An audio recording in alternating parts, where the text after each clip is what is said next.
Yeah.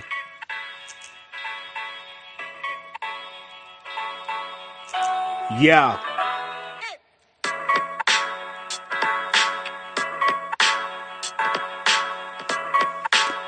You know the deal. Judah Ben.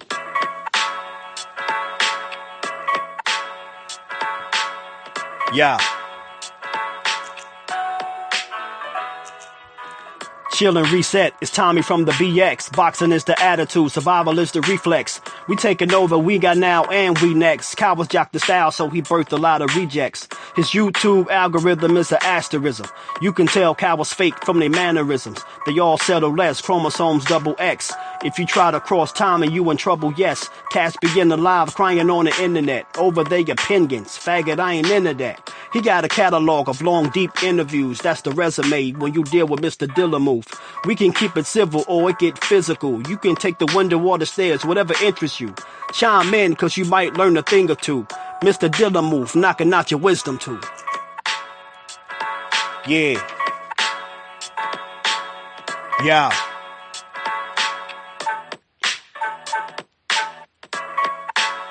You know the deal, son. Judah Ben. Tommy from the Bronx. I had to spin the block again. Word 'em up.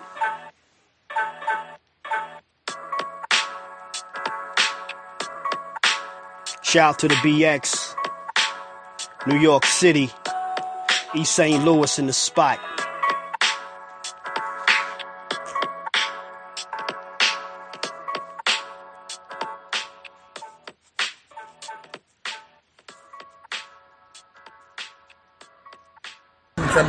Chamber of the world. Shout out to TD Sports. TD Sports. Let's go, chat. We are back, baby. We are fucking back. We're back. Plastic. We are back. We are back. What's good? What's good, everybody, man? Happy Friday, man. Hope everybody is doing well. Man, we got a big fight weekend, man. Big fight tomorrow. Pay-per-view here in my city, New York City, down in the Barclays in Brooklyn. We got a big fight, a super welterweight, 154 pounds, unification bout. Undercard is pretty good too. I'm really amped up for this undercard too. I think I'm going to be really entertained with some good boxing tomorrow night, and I can't wait. We're going to be, I'm going to open the panel, come up. We're going to talk some boxing, make our predictions, have some fun. You know what I'm saying? And see what's the good and bad of this fight. You know what I'm saying? And why it help the sport, and maybe why it doesn't help the sport. You know, and today I got a different co-host today because everybody's busy. You know what I'm saying? Maybe they're getting ready for the big 4th of July weekend next weekend. But my man BVO, I know he's getting ready for the big 4th of July weekend next weekend because I'm gonna go see him, when Abdullah Mason fights Albert Bell. I'll be in the building, and my man BVO, I know you're going to be in there. What's good with you, bro? Hey, man, salute to the fam, man. Appreciate you having me on, man. I'm excited to see the execution of Albert Bell. I think they're going to hang him up like a coat. Can't wait to see it. That's a tough fight. That's a tougher fight than Cordino was going to be, in my opinion. I think Albert Bell's going to give him a little bit more problems, and they have some history. I'm sure we'll talk about it a little bit next week. But I'm excited for it. I think we're in for a way better main event than what we were going to get. No, but I like that you're trying to sell the fight. I don't know how much they paid you to say that. This is going to be an absolute beatdown. It's going to be a cremation. I mean, but whatever they paid you, man, tell them to send me some money. My God. Salute to everybody in the building that's coming through, and I'll shout out as you come through. My man Stormy B, man, in the building. Salute to you, bro. Hope all is well. My man Frontline in the building. Que lo que. Hey, Frontline. Right, shout out to my man Frontline. The man just dropped off David Benavidez's baby, man. Shout out to my man Frontline, man. Salute to the sensei, my man Stormy B, man. Salute to the old man. Appreciate you coming through, man. I'm gonna drop the link. I'll let people up shortly as when people start coming in. But don't let Frontline up, man. BBO and BBO Benavidez Jr.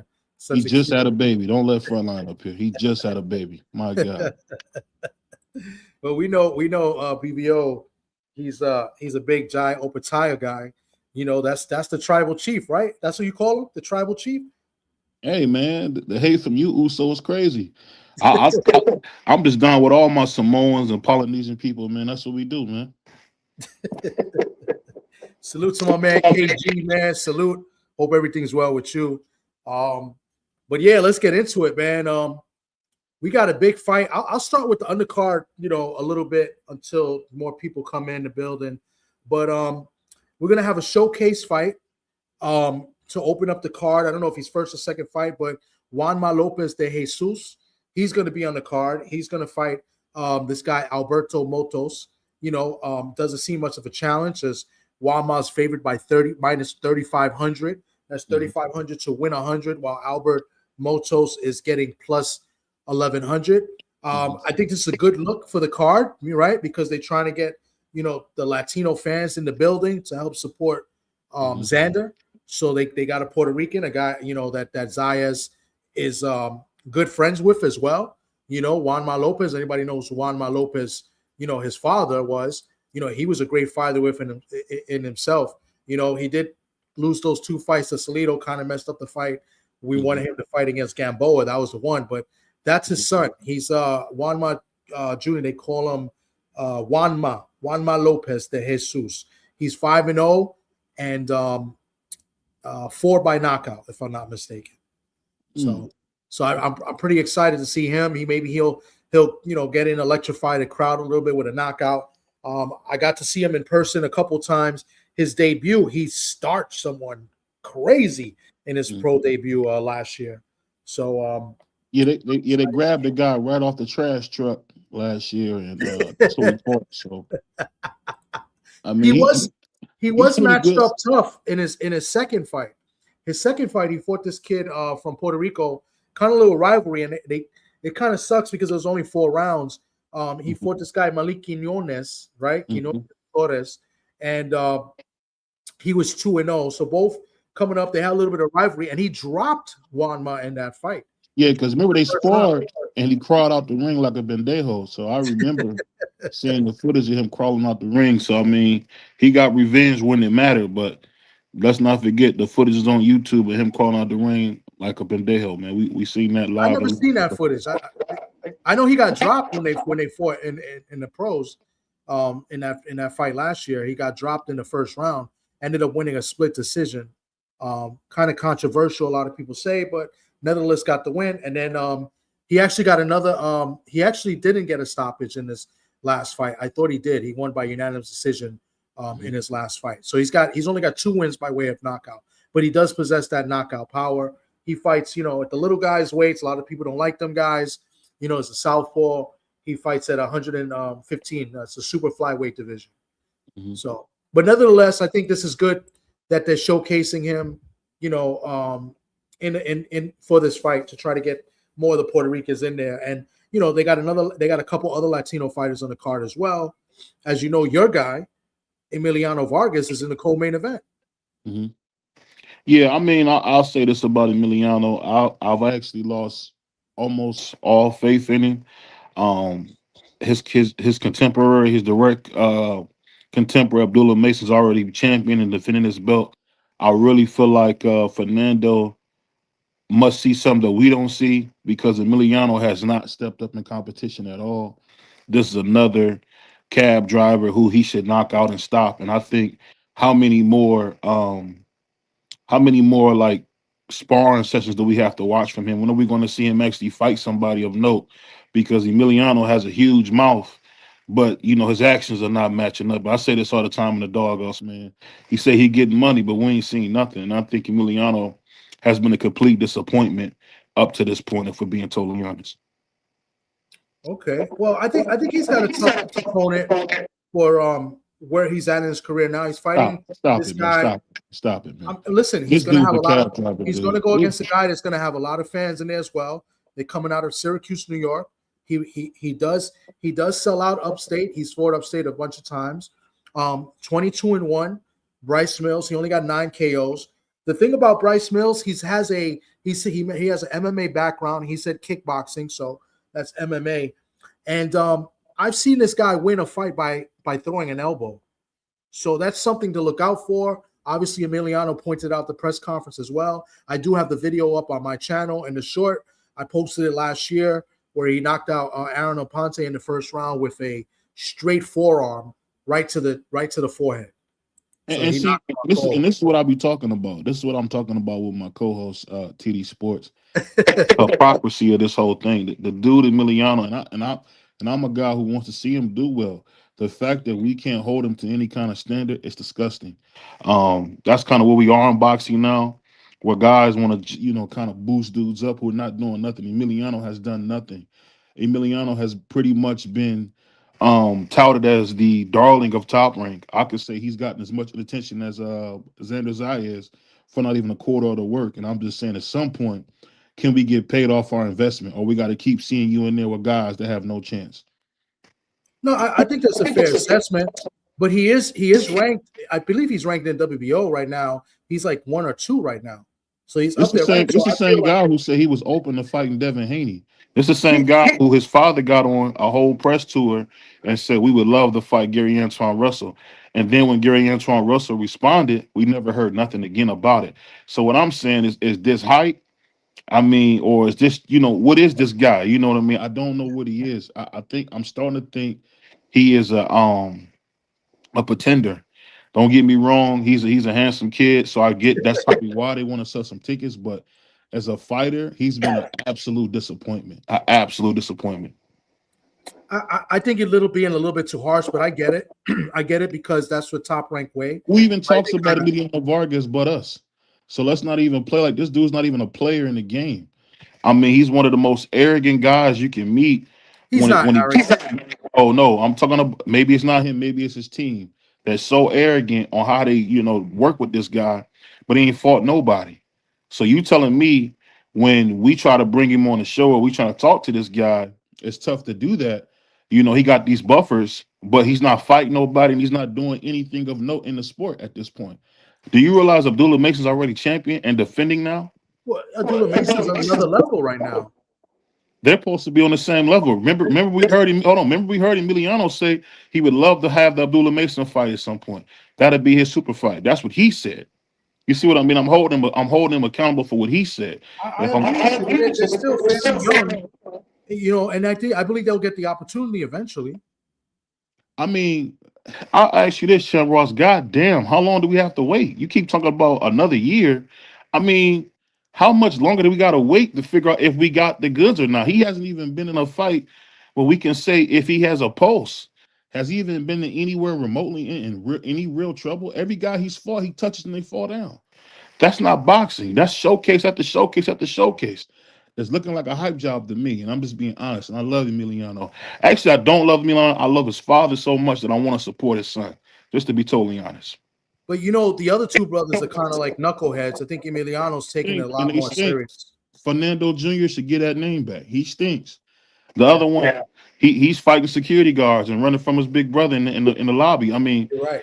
That's the problem with boxing. And see, when you like BVO, you want to give a real take. People get upset. They call me names. They call me Negro, all that stuff. You know how you got to do. So it's just for me. I just want to call what I see. What I see with Emiliano, if that was a black fighter, they would call him a disappointment. He has fought for no titles. He has really brought nothing to the table other than wearing nice suits. What has he really done? Not a damn thing in the sport of boxing, just to be honest with you. He hasn't done anything. Okay. I mean, 17 fights, I guess. All right. You're entitled to your opinion. I think you're making some very good points. I just think you're being a little bit too harsh. Where's the return on the investment, Tom? This is the thing you got to remember. They've given him every great look you can get for a fighter of his talent or at his level. And I'm gonna put it like this: when Shakur had 17 fights, he wasn't getting the looks that the so-called El General is getting. I'm just being honest. I've seen people come through the top rank tree and they never got these kind of looks. And he's getting these big time looks on big time cards. And when the hell is he going to fight somebody? And if I'm wrong for saying that, forgive me. But when the hell is Emiliano going to fight somebody? You know what? I give you that. I mean, he's already on a pay-per-view and a co-main event and a pay-per-view. So I see what you're saying. He looks the part. So of course, shout out to my man TD. He's gonna show him some love because he got a silk shirt on and a beautiful suit. But at the end of the day, I don't care about the beautiful suit or the silk shirt. Can you fight or not? Because every time we seen him Emiliano, we was there when he was on Xander on that Xander fight when Xander became champion for WBO. He was already dressed and had his cologne and the suit on sent by his girlfriend because he knew the guy he was going to fight. I think he touched him and the guy disappeared. So what I'm saying is this. I want to know what we got. What's going on in boxing has been disgusting. It's so much matchmaking. It made me think Chris Colbert was a good fighter. We got to actually know what we got because Emiliano was getting looks that a lot of black fighters never got.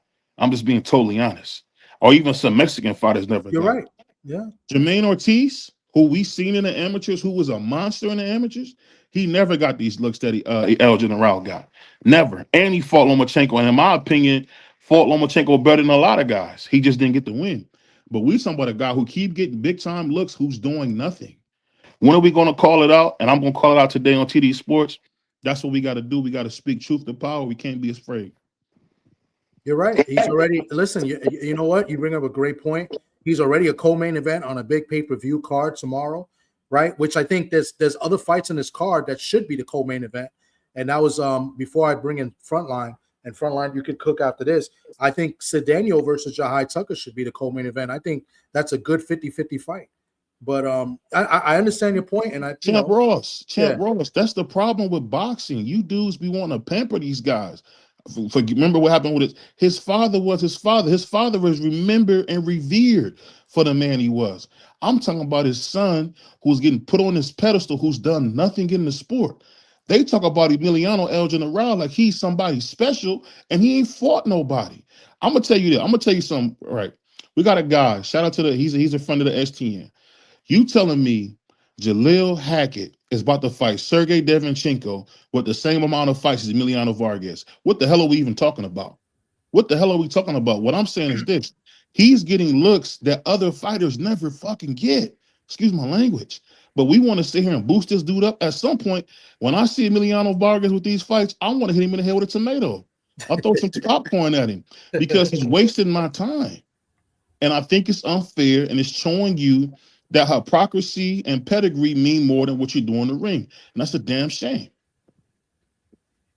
Okay. Listen, I respect it. Frontline, what's good, Frontline, man? What you got on this? Yo, I only came up here to say one thing. BVO, whatever David Benavidez did to you, I mean, I know he left you with a child. He ain't trying to pay child support and shit like that. I get it. But you can't take out your frustration on the rest of the Mexicans because one Mexican did you dirty. And you know what's so funny, man? In my old days, you know what I would say? I would say, hey, man, maricon. But I'm not going to say that because it's my brother. I'm not going to say that. You don't even know what maricon means. I don't? He does. We don't want to say it we don't want to say it, though. Go ahead. Maricon. You're saying maricon and pendejo like you know what they mean. You don't know what they mean. Maricon for certain Latin cultures mean one thing, and then I'm talking about what it means to the Puerto Ricans. I think you're a Puerto Rican. You know what I'm talking about. Yeah, well, if that's the case, yeah, I know what it means. Yeah, you keep talking crazy, I'm gonna send your ass back to San Juan, bro. Yeah. We're not keep talking about Benavidez. He might drop another one off on your ass. But I'm gonna say this. I'm gonna say this. Let me say this because you're my brother and I love you. I think when I'm speaking about David Benavidez, I think I've made a commitment to myself and to the STM to speak truthfully. This guy, David Benavidez, has been terrific. He's been out of sight. But the moment a real challenge emerges, it almost looks like he's running from it instead of trades to it. The reason why we hold Oscar De La Hoya, you call him fishnets, lipstick and lace, the reason we hold him at such a high standard, that Oscar looked for challenges. Oscar was a gold medalist, and he went after it. Oscar didn't have to fight no Floyd Mayweather. Oscar didn't have to fight no doggone Manny Pacquiao. But because he had that intestinal fortitude and the desire to be great, if you say my name, bring your ass. That's what he did. You got to remember, he was whooping Bernard Hopkins' ass, and he got caught. And you never heard. That's the thing about me watching real boxing. These real fighters yesterday, they never made the excuses these guys make today. They don't, and they never did. So what I'm saying is this: the moment a real challenge emerges for David, all of a sudden I don't want to fight on Zuffa because whatever. All I'm saying is I think David is better than that, and I'm so tired of him and his dad. And his dad is a personal friend of mine. I just think him and his dad are playing a con game, and I'm tired of the con game in boxing. It's destroying the sport. Friends like that, who needs enemies? Yeah. Yo, salute Dr. Eugene. You up next, and salute to my man Just Do. Go ahead, Dr. Eugene. What you got on this? I came up here, but then he started using big words and shit, and I got confused. And I was like, damn, yo, let me just sit down for a second. Okay. Well, we're talking a little bit. We're starting off with the undercard before we get to the main. So I brought up Emiliano. I just brought up Cedeno versus Jahai Tucker. You know, if anybody want me to read the odds, I got the odds up here for. Can I say this before you read the odds, T? And I'm gonna say this, and this is why I love TD Sports. This is my guy. Because we, you know, in his case, I don't know anybody that works harder than TD Sports, man. You know, we always laugh and joke, but he's running around there like Pac-Man, dude. He's out there shining shoes, passing out flyers. He does whatever he has to do. But I think the thing that we speaking, I think I'm serious. I think the thing that we don't do enough in boxing, especially in the YouTube YTBC, which is our space, we got to remember this is our space. We do our thing here. This is our place. We don't speak enough about the truth. And the truth is, a lot of these guys get so much credit and so much adoration, and they do nothing for it. You guys got to tell me, what the hell did Emiliano ever do to get the kind of love he's getting? Other than be a guy that a couple guys want to, you know, a couple guys would say he dresses well. This is not De La Hoya. De La Hoya was kicking ass. I don't think people realize that. Flo was kicking ass. Say what you want about Adrian Broner. Adrian Broner is a 4-division champion. Some of these guys will never sniff that. So that's what I'm saying. What the hell are we watching with him? I don't want to see another tune-up. Yeah. This guy, he's going to kill. For what do I want to watch that for? He's at 140. Either you're going to fight the guys you say you're going to fight or shut up forever. The man said he was going to, his father said, his daddy said, we want to fight Gary Antoine Russell. Gary Antoine Russell answers him. All of a sudden, Emiliano, I'm still a prospect. Oh, I'll fight Devin Haney. Devin Haney said we can get it. I'm still impressed. So I don't want to hear that. All I'm saying is there's too many pickle pullers and guys that are just standing behind this dude who's not, it's not making sense. He got to fight somebody, bro. You realize these guys ain't fighting nobody. We see Richard Hitchens wait till a guy lost a belt to actually challenge for a belt. How the hell is that boxing? That's just playing chess. They do that shit in the amateurs now. Guys in the amateurs now, and it's killing the sport. So forgive me for my passion. My bad. Let me get out the way. No, you make some good points. I think it's fair to say that I think Emiliano is good, but I don't think he's the goods like everybody says. I still need to see more.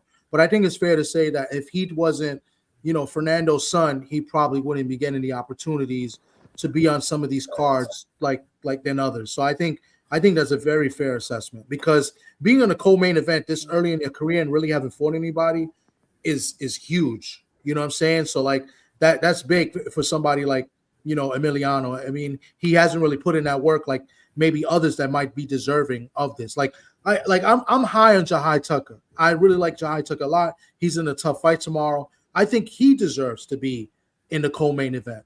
You know what I'm saying? He comes in there, he works hard. You know, he comes in and fight. I'm not saying Emiliano's not, but and Jahai Tucker has fought some very tough guys already in his career. You know, his resume has been good for a top-ranked fighter. Jahai Tucker's resume is pretty solid.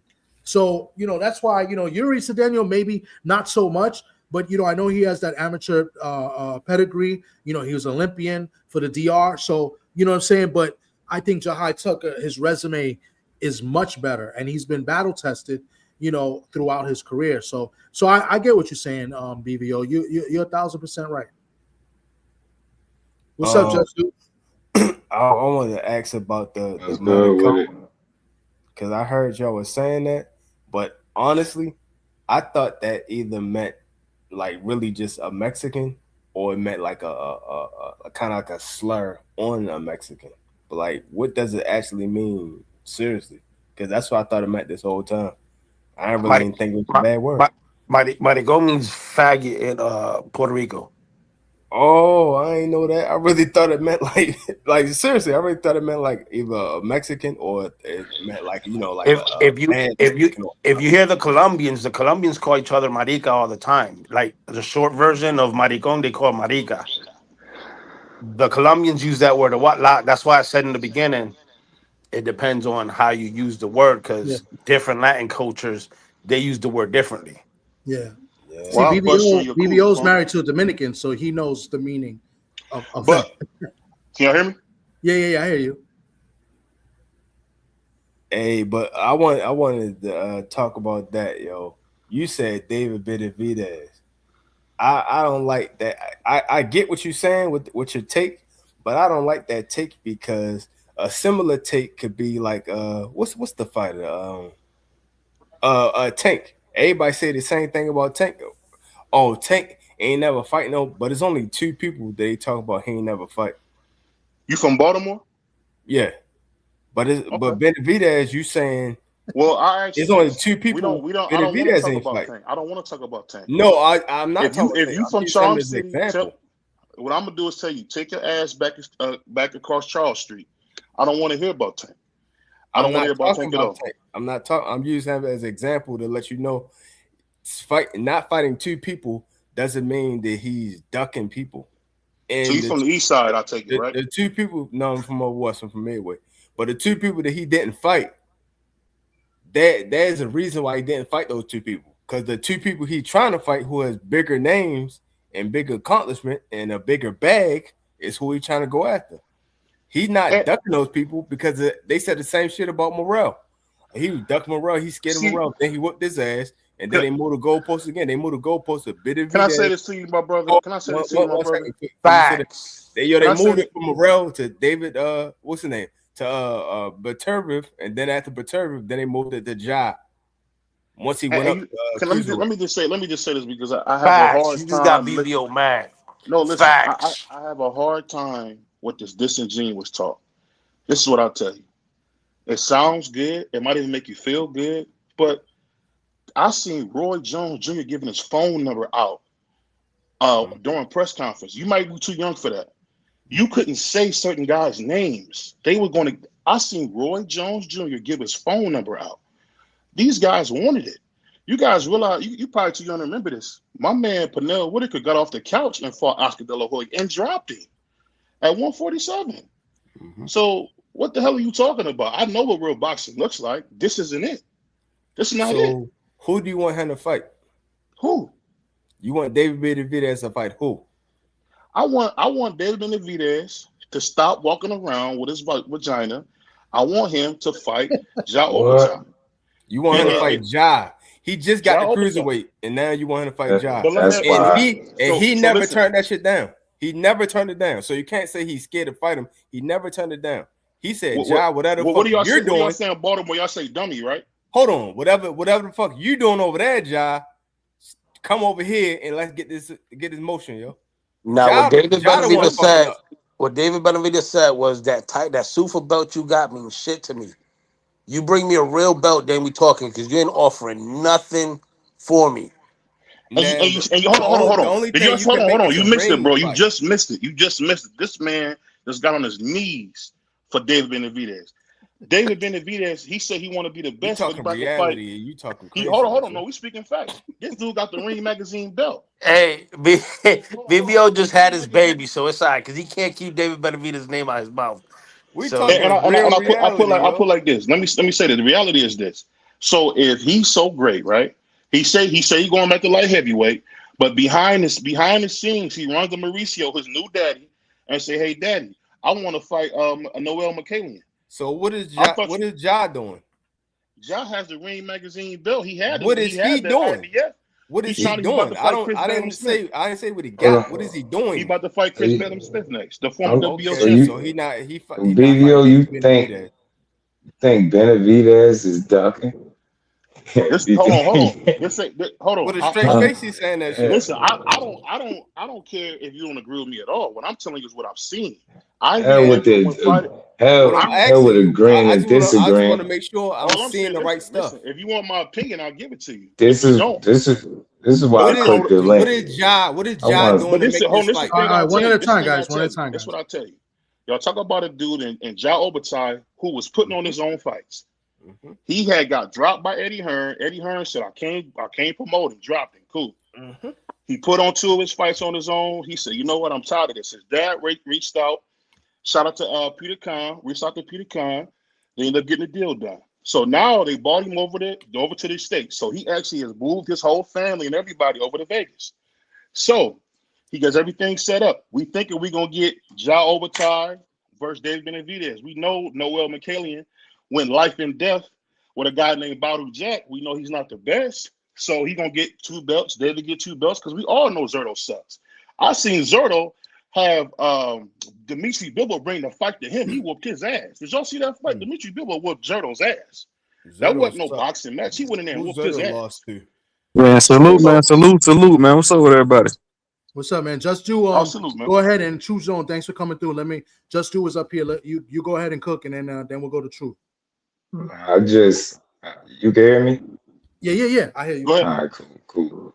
Nah, BVO, I'm not a agree or disagree person. I just like perspective, man. If there's anybody that's moving the right way, it's David Benavidez. I mean, one of y'all mentioned it. One of the fellas mentioned it. They try to paint this duck narrative with Morrell. So he goes up to 75. They try to get him to fight Jesse Hart. He tells the PVC, no, I want Morrell because that's who the people want. He continues to beat the hell out of him. He goes up and beat a credible guy in Zordo. Now, I know, people could say what you want, but Bivol, losing to Bivol is not the end of the world. That's Bivol. Bivol nice. He's one of the best fighters in the world. But the way Benavidez beat him lets you know exactly what kind of fighter he is. Now, this whole mix-up with the Ja Obatai stuff is simple. Does the surgery matter at all? Do you just do that? He came off surgery or no? Yeah. Hell yeah. These dudes ain't machines. Zerto came off surgery. He would have lost regardless if that's what you asking me. I would agree. I agree with that. But I'm saying he was supposed to fight Ryan Wazicki first, coming off surgery, and he didn't. Oscar needed to make that fight, and that's what happened. You know what the better fighter is? Zordo a dog though, man. He tough as hell, but Benavidez is just different. So he gets rid of him. You get what I'm saying? And the whole time this dude been talking about being undisputed. So when you talk about Ja Obatai, what he's saying is very simple. Like, bro, I don't want no Zufa belt. He trying to fight for the titles. If they could fight for the titles, then he ain't worried about fighting this dude. It's definitely not a duck situation. That dude been fighting everybody he's supposed to fight. And it's just certain people that you got to be able to recognize is moving the right way. He one of them, yo. He different. Can I ask you this, Just do? Let me ask you this, Just. Do we see a guy who doesn't even talk? And Arthur, or what Bibble's wife called him, Arturo Beterbiev say, this dude is full of shit. He's supposed to fight me and chose Anthony Yard. So this is the thing. He fought Anthony Yard, who we seen Beterbiev beat the life out of. My whole thing is this. He's got a great reputation. I like David Benavidez. I think he's a terrific fighter. I talked to his dad all the time. He promised he's going to come on the show and cuss me out. I can't wait. But this is what I'm saying. At some point, when is he going to fight the best guy in the division? For me, a lot of guys don't recognize the Ring magazine. When I was a young kid, a lot of you guys are younger than me. That was the Bible of boxing. So this guy has the ring strapped around his waist, and you fighting on ring cards. Why can't you fight Ja on a ring card for the Ring magazine belt? It's just that simple. You could take whatever belt you want of it. You can fight for the lineal title. When Tyson Fury had the lineal title, when he's fighting Deontay Wilder, they was pushing him as a champion. But because Ja Obatai is a man of color, now all of a sudden, the lineal belt don't mean nothing. We don't got to fight him. This is bullshit. Let me get that mic, man. Let me get that. It do mean so. I just want to say this, man. They get the politics situated here, fight them. I think if it's anybody that fight anybody, it's Benavidez, bro. I don't think he worried about fighting Ja. It just got to be the right situation. Zufa is a conflict. We hear his dad saying stuff he never heard him say. His dad talking about, what does he bring to the table? I get all of that, but at the end of the day, man, being over there at Zufa is gonna cause issues with guys that want to fight for titles. It's just that simple. You get what I'm saying? If Zuffa is not going to block them for being able to fight for titles, then that fight is going to be a lot easier to be made. But I don't think he's trying to duck nobody, bro. That's Has not the kind Zuffa of even put fighter on a he is. major? Has Zuffa even put on a big card yet? Like No, that card where it's catching the attention of the boxing fan? no. I mean, I don't know. It's another promotion company because they haven't went to I the ain't seen conference him yet. do anything. I was want to talk about the Jaron. I just want to get my little spirit real quick on the Jaron and then the Zayas. Oh, hold on. We're No, you gonna got get him. to that. We're gonna get to that, champ. But we want to just wrap this up, and I'll say this: David Benavidez is a great fighter. I think he's terrific. I'm excited for the day when he stops walking around and Top covers his 5 pound vagina for up and pound. fights Jaopatai. That's all I'm saying. The top Fight the 5 best. pound for pound, yo. We seen. Hold on. Y'all don't remember these. Oshie didn't play that shit. Roy didn't. The great fighters didn't play. You saying they Who was the best They were in going to fight. 68? You guys remember when Roy Jones in 1994 went up and fought James Toney at his weight and said, "Let's make it happen." You forgot when Andre Ward Who was told the best in Triple G, 25? "I'll come down to 160 and get you." Great fighters will come get you, and he doesn't seem to want to be that. And that's That's okay. what Benavidez just did with I, Zordo. He jumped 25 pounds and went and got him and beat the life out of him. Benavidez is a bad man, man. He Benavidez is, is man. a solid fighter. He don't duck no smoke. Throwback fighter. Don't Hey, duck no he smoke. just said Stop, he he Hello, said stop, bro. he stop, And his hero. this the caveat of it all, right? So this is the caveat of it all, because I know y'all gonna get mad when I say this. This is the same guy who's hanging out with Ryan Garcia, right? Dave Benavidez. Now you all who your friends are. I heard Ryan Garcia say he hate all blacks, he hate all Muslims, he hate all Jews. But this is the guy you want to stand with David, who's standing with a known racist? No, I'm saying no. Hold Stop on. it.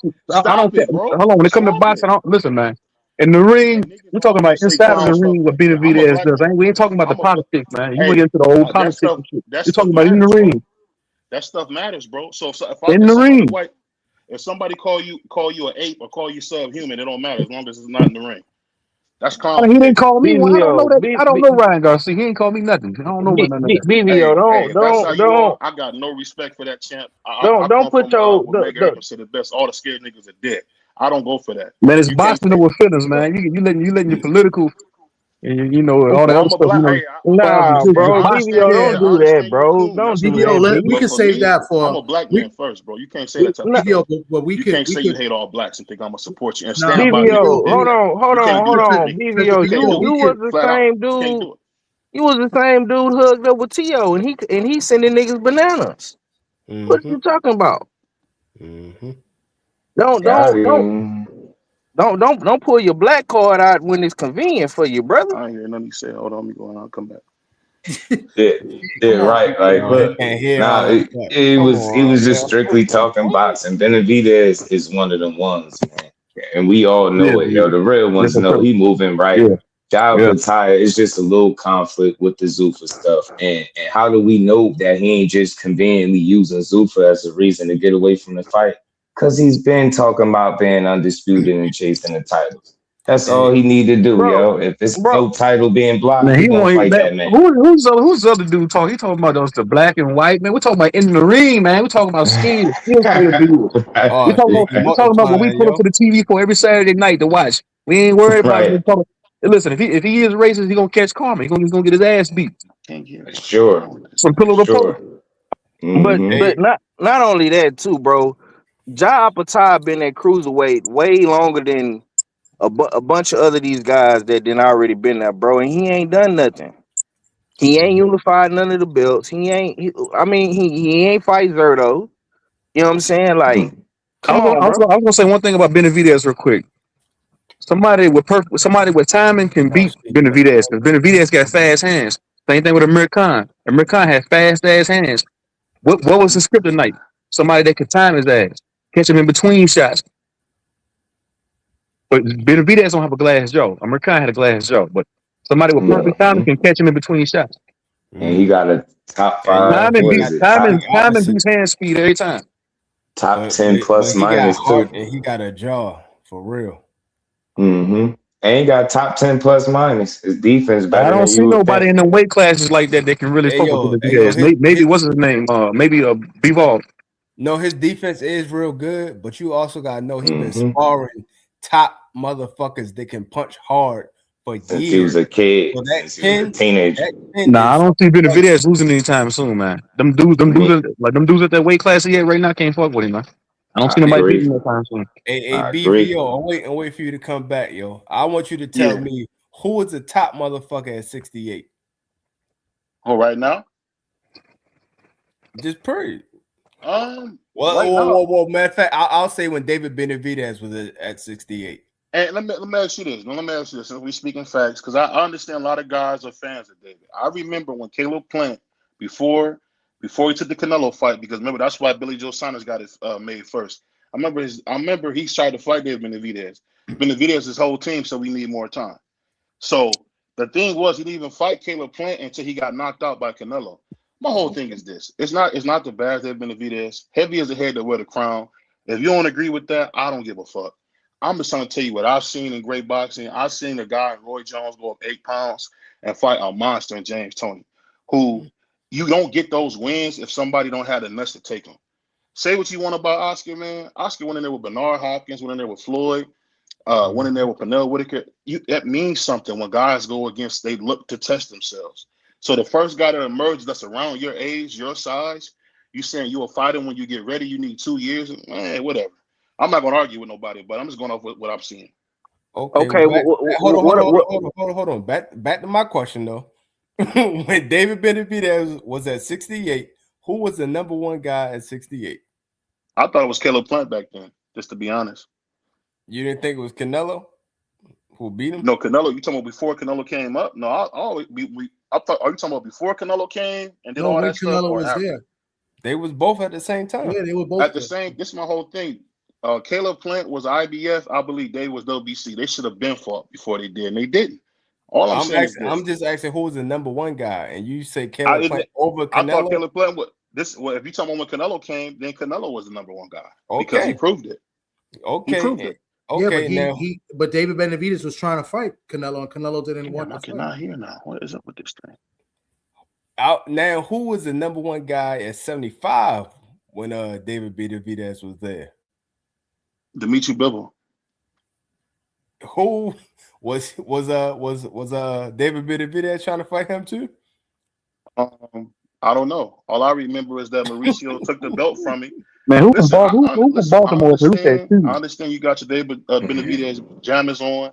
I respect it, bro. You said you don't know. Okay, if you say you don't know, this is my thing. I'm not calling you a liar. We're seeing Mauricio do the same stuff that they vilified Canelo for David. Mm-hmm. He basically gave him a route to being a 3-division champion easy. Went up to 175. They snatched the belt off Bivol. And I'm gonna be honest with y'all might not agree with me on this. I think Mauricio has a something against non-Mexican Americans and non-Mexican fighters. I think he's racist, bro. I don't think he's like his father, the great Jose Suleiman, who was about the best fighting the best. I don't think so. I think it's a lot of politics and bullshit. Suleiman has done some questionable shit. I'm not talking about questions. I'm talking about him being racist. I know a lot of niggas are afraid to say that he's being racist. It's all what I see, man. He's been racist. So why you talking about racist all the time? And you don't have to agree with me on that. That's fine and dandy. But you can't pull that race card on every situation, bro. Mauricio? It's always a race card, man. God damn, bro. What you talking about?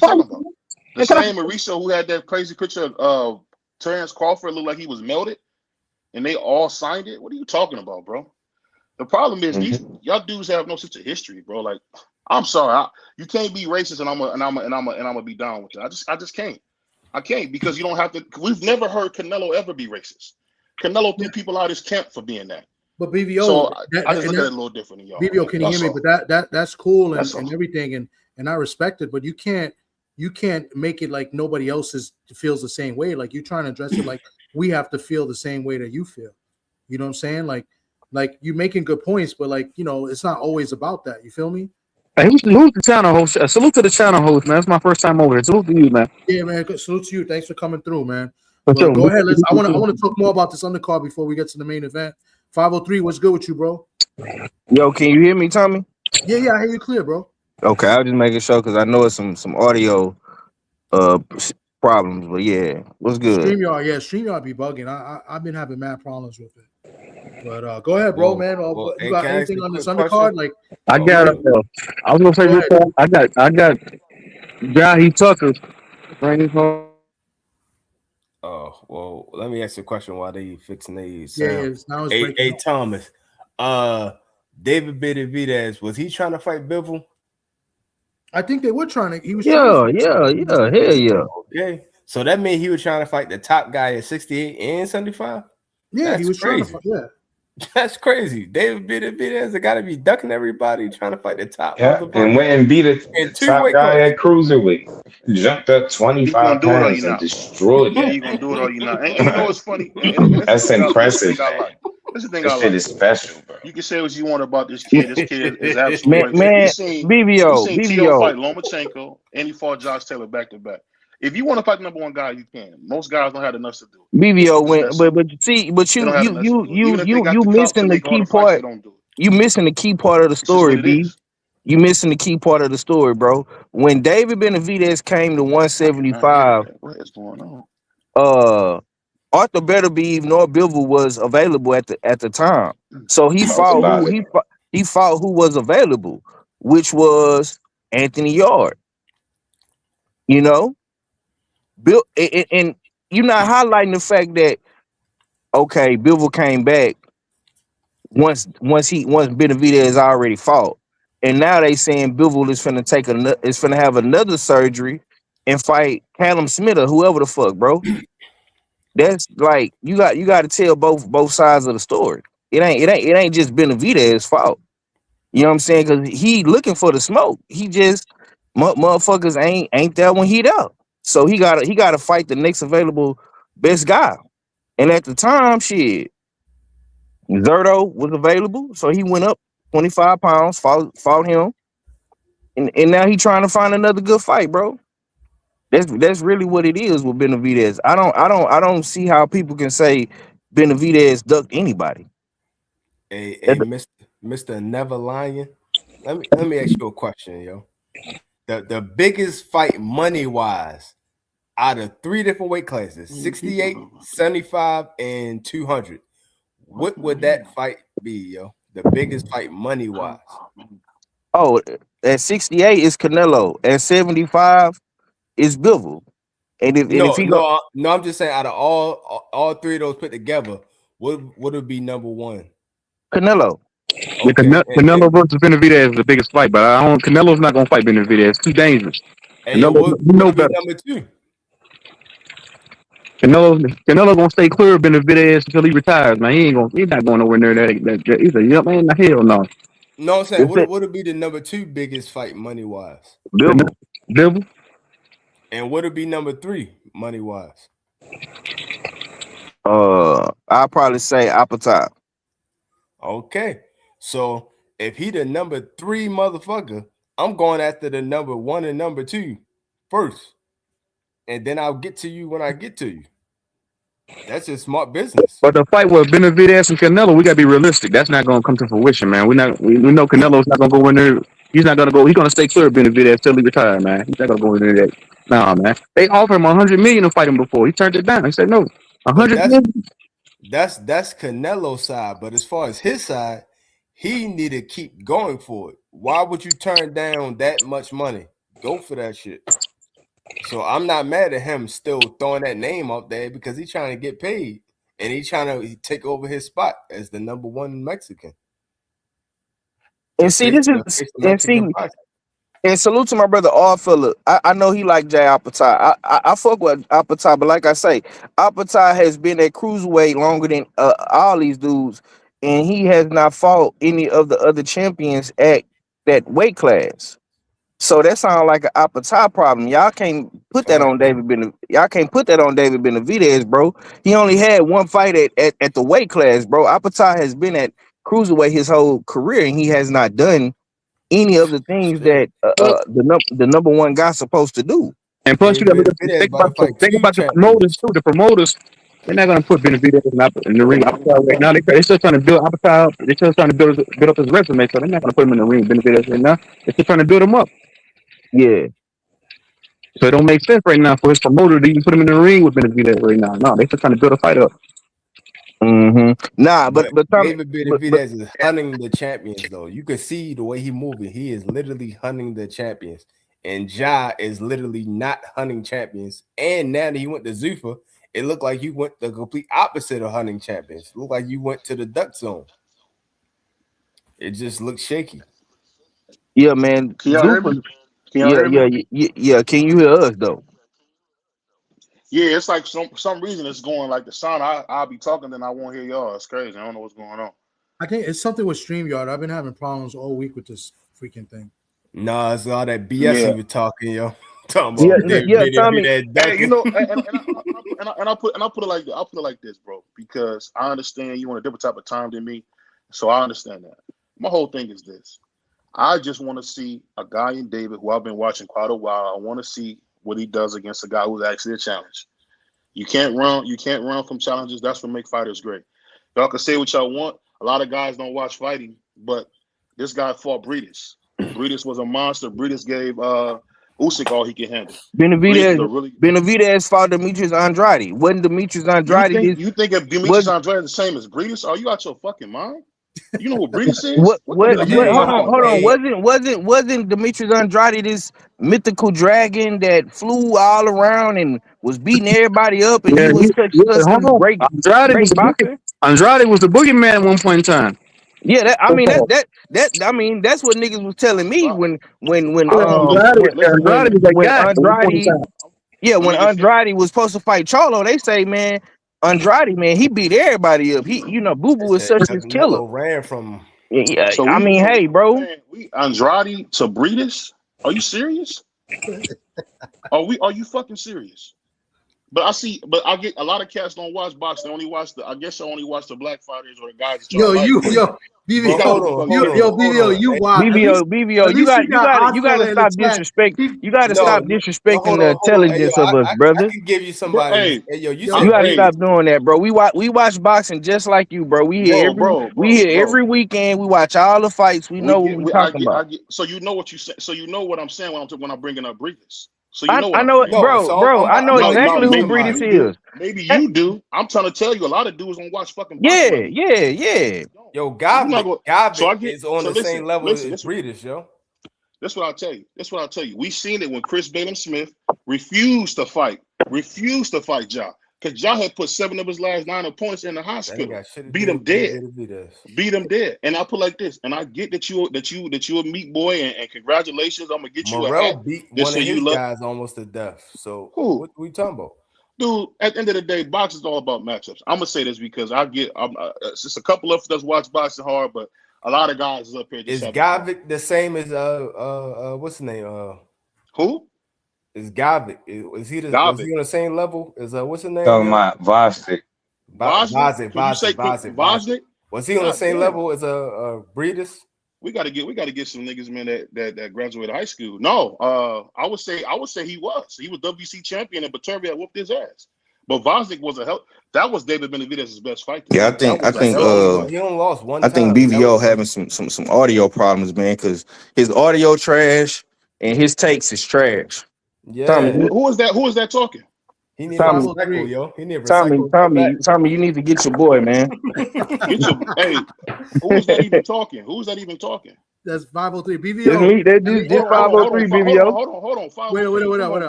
BVO.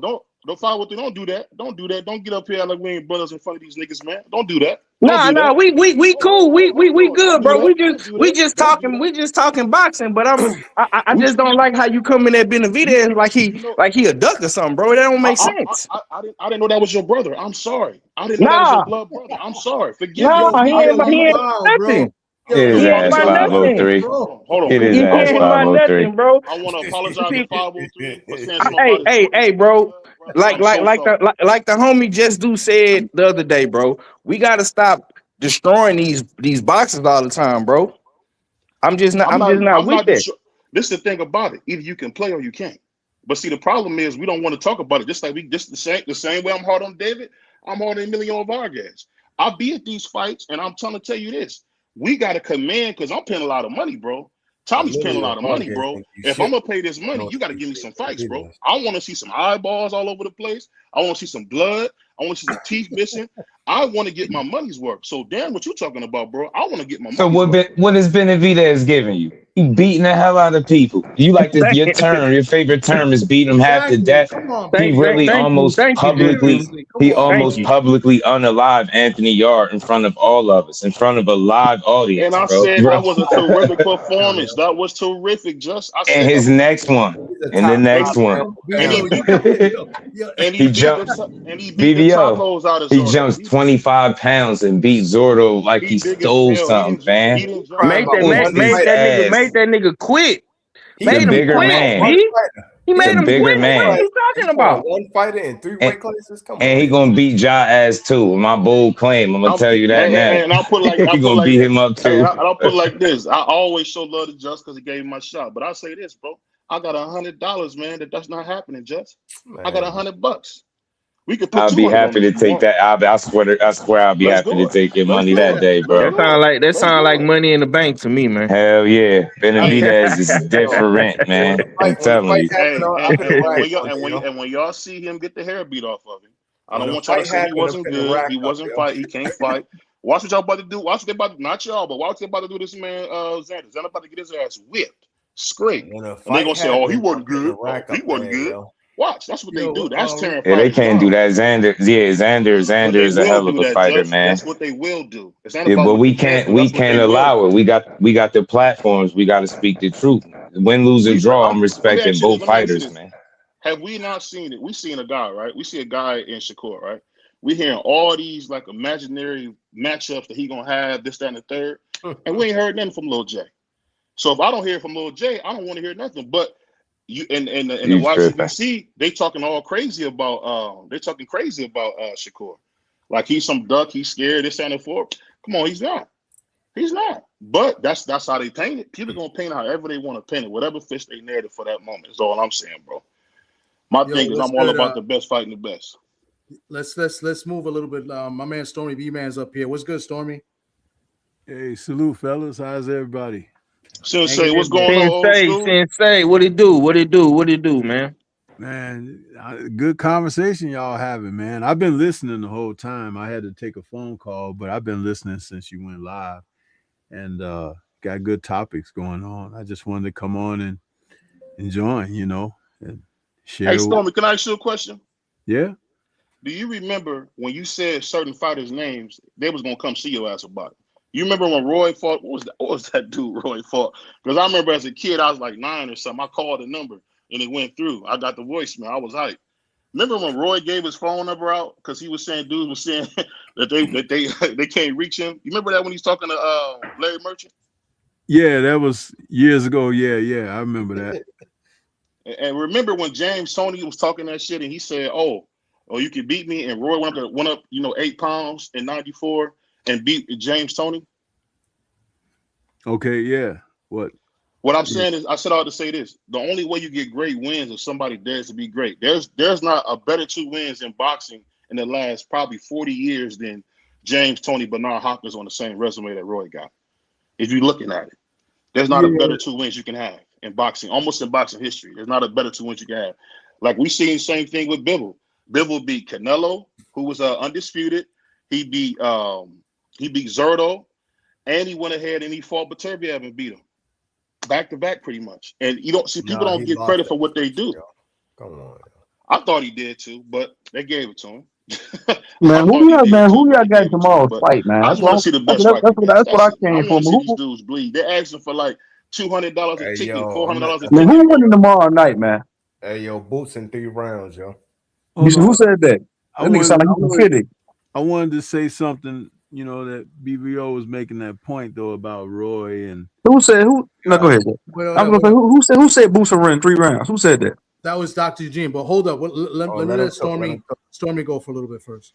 Yeah, the thing about sometimes timing plays a huge role in things, but the thing that happened with Roy and James Toney is Roy caught James at a very good time when he was out of shape, and he knew it. He had a window of getting the deal done with James, and James had to lose a certain amount of weight before the fight happened.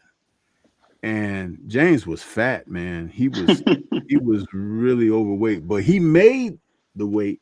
You know, he came in at 167, but he rehydrated improperly 18 pounds between the weigh-in and fight night. So he was a little sluggish and everything. And Roy won the fight hands down, yes. But James wanted a rematch, and Roy said, hell no. But Roy will also tell anybody who would listen that James Toney is the best fighter he ever fought in his career. Now, if you really want to lay your claim toward greatness, why did you not give that man a shot to try to vindicate? You see, you can catch me on a night and it be your night and not be my night. But if we do it again and you do it again, then that means you got the upper hand on me. But if you come back against me and I come back and I get you, then we might have to do it even a third time. But the whole point of it is anybody can have a bad night, just like anybody can have a great night. Some people think that Buster Douglas had a great night against Mike Tyson. But guess what? Mike never wanted to run it back. That should no, I'm serious. That should sink in your brain, because people want to write the narrative that Mike was just, oh, he was tricking off in Tokyo and Buster Douglas' mom died and this and that, blah, blah, blah. Mike never ran it back. Even when he came back to the sport after being away, there was an opportunity on the table and he turned it down. Okay? Sometimes you just know when somebody got the ups on you. And sometimes you know when you got the ups on somebody. But let me ask you this, because you made a great point. Remember when Sugar Ray Leonard fought Roberto Duran? You know, he had a few fights, then he beat him, and he rushed him back on the rematch, and that's when he quit. Yeah. But it's all about perspective. I think what a lot of guys don't understand, me and you understand this, is that it's really about politics sometimes that wins fights. Same reason why people never talk about Charlie Burley showing how much of a bitch Sugar Ray Robinson was. They don't bring that up because they don't even know about it. You see what I mean? So what I'm saying is there's always guys that come out there, like we do Aaron Pryor.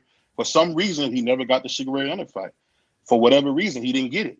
Some guys, I think they stay away from certain guys. No, it's not for whatever reason with Aaron Pryor. Aaron Pryor's people tried to get more money out of the deal than what was on the table and being offered. It wasn't Aaron not wanting to take the fight. It was his people that were bad negotiating for him. And Leonard was the box office at that time, and what they had offered, that it was just not going to take place. And Pryor later admitted to it himself, you know, in his career. See, now I want to tell you something. If you want to speak on the history of it, learn it, brother. You have to go in there and research it. Don't just listen to the history. When you read the books about it, it don't speak about it. It gets right to the matter of fact. Hey, so brother, slow down. You've been talking for almost an hour or more. Yeah, that's what I'm here to do. We're here to talk. Yeah, but I'm speaking right now, and I'm trying to give you something here because what I'm offering is do the research for yourself. Because you will learn these things. I tell people all the time, watch boxing. That's my quote. Because when you've watched and you've studied the sport and you've witnessed so much, someone just can't walk in the room and tell you, oh man, I think this and that about dude, whatever. And you like, dude, I've been watching this for like the past 5 years. What are you talking about? How long you been watching it? Well, I just kind of tuned in like a year ago. How can they tell you? Do you understand what I'm saying? I got you. But they can do the same thing by studying for self-approval. That's I what got you a question for Stormy, yo, when you're done. Go ahead, bro. Where are you from, man? I'm in the Chi. I'm out of the Chi, but I'm man. You know, I asked that because you know who you sound just like? Who's that? Jay Prince. That's why I thought you were from Texas at first. That's why I asked where you was from. No, I'm out of the Chi. That's some old school hustlers, man, and OGs, yo. Yeah, shout out to the they Wild talk Hunters, real man. slow and calm and shit. Yeah, to Chicago, man. I'm asked for the last time, man. It's dope. It's always good to Man, put what's those going down perspectives. Because tomorrow night, sometimes you man? can't That's what really I'm get here it for, man. when you actually in there. Tomorrow You can't night, really get man. the What's going? perspective if you wasn't Let's get to the fights tomorrow real quick. For right? sure. So let me read the line, see real quick, and then Truth, you could lead us off. You got Xander, he's a plus 350 versus Jaron Boots Ennis minus 500. He's pretty much a 5-1 favorite. They have Xander by KO is a plus 1,000, while Boots by KO is plus 100, which is even money. So who you got and why? And Truth, you can lead us off, Truth. Hey, I'm Tom, putting can money. I ask a question about that? No, let me get it real quick. When you get to the turn, I'm gonna land quick. I ain't gonna be long. I ain't gonna be long with it. I'm gonna put money on a draw. I'm gonna put money on a draw, and then I'm gonna put money on Xander Zayas for upset.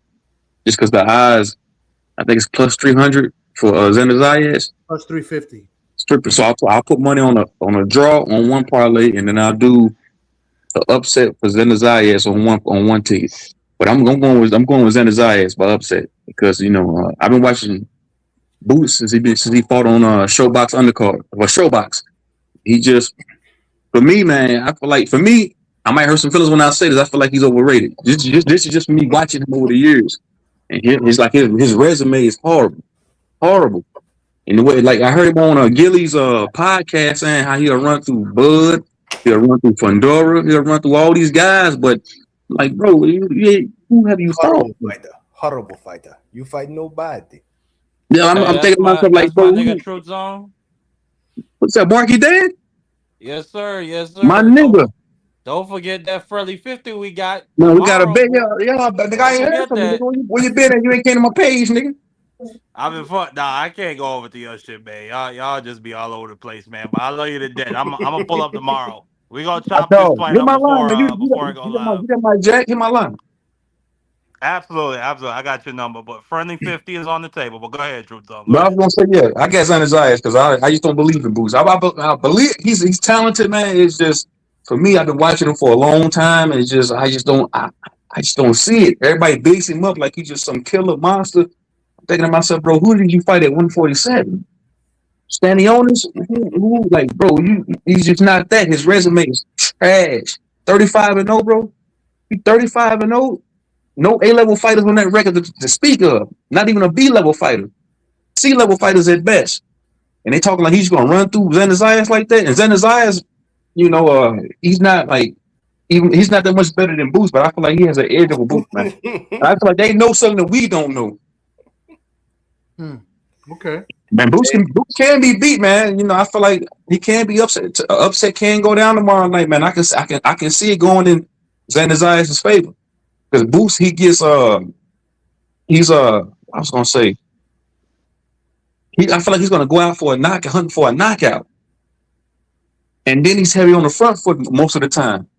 When he fought against Karen, he started getting aggravated, annoyed. He was heavy on the front foot. He was throwing these looping ass shots on the front foot, missing miserably against Karen. He can't go in there doing that against Xander Zayas. If he fought the way he fought against Karen Chuckers in that first fight, he gonna lose, man.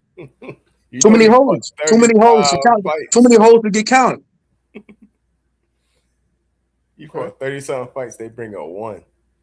30-something fights. Okay, he ain't fought nobody in 30-something fights, bro. Who? Like I said, I've been watching him since he fought on Showbox. Lipinets? Who? Delorme? Who? These dudes was all trash cans at that time when he fought them. Who else? Any A-level fighters? When Bud was 35-0, and I hate the fact they keep comparing this guy to Bud. When Bud was 35-0, he was already a multiple division world champion.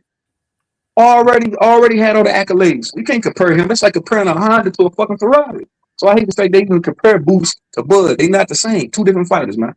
Nah, because when Boots beat Thomas Delorme at his age, and then you look at when Bud beat Thomas Delorme at his age, it's not the same age. Delorme was washed when Boots got to him. He was already cooked. He was already cooked. I'm saying it took Jaron Ennis 30-something fights to become world champion, bro. That's crazy. That's kind of like Deontay Wilder. It took that nigga damn near 40 fights to win the damn WBC championship, bro. They moved him carefully for a reason. I'm telling you, man.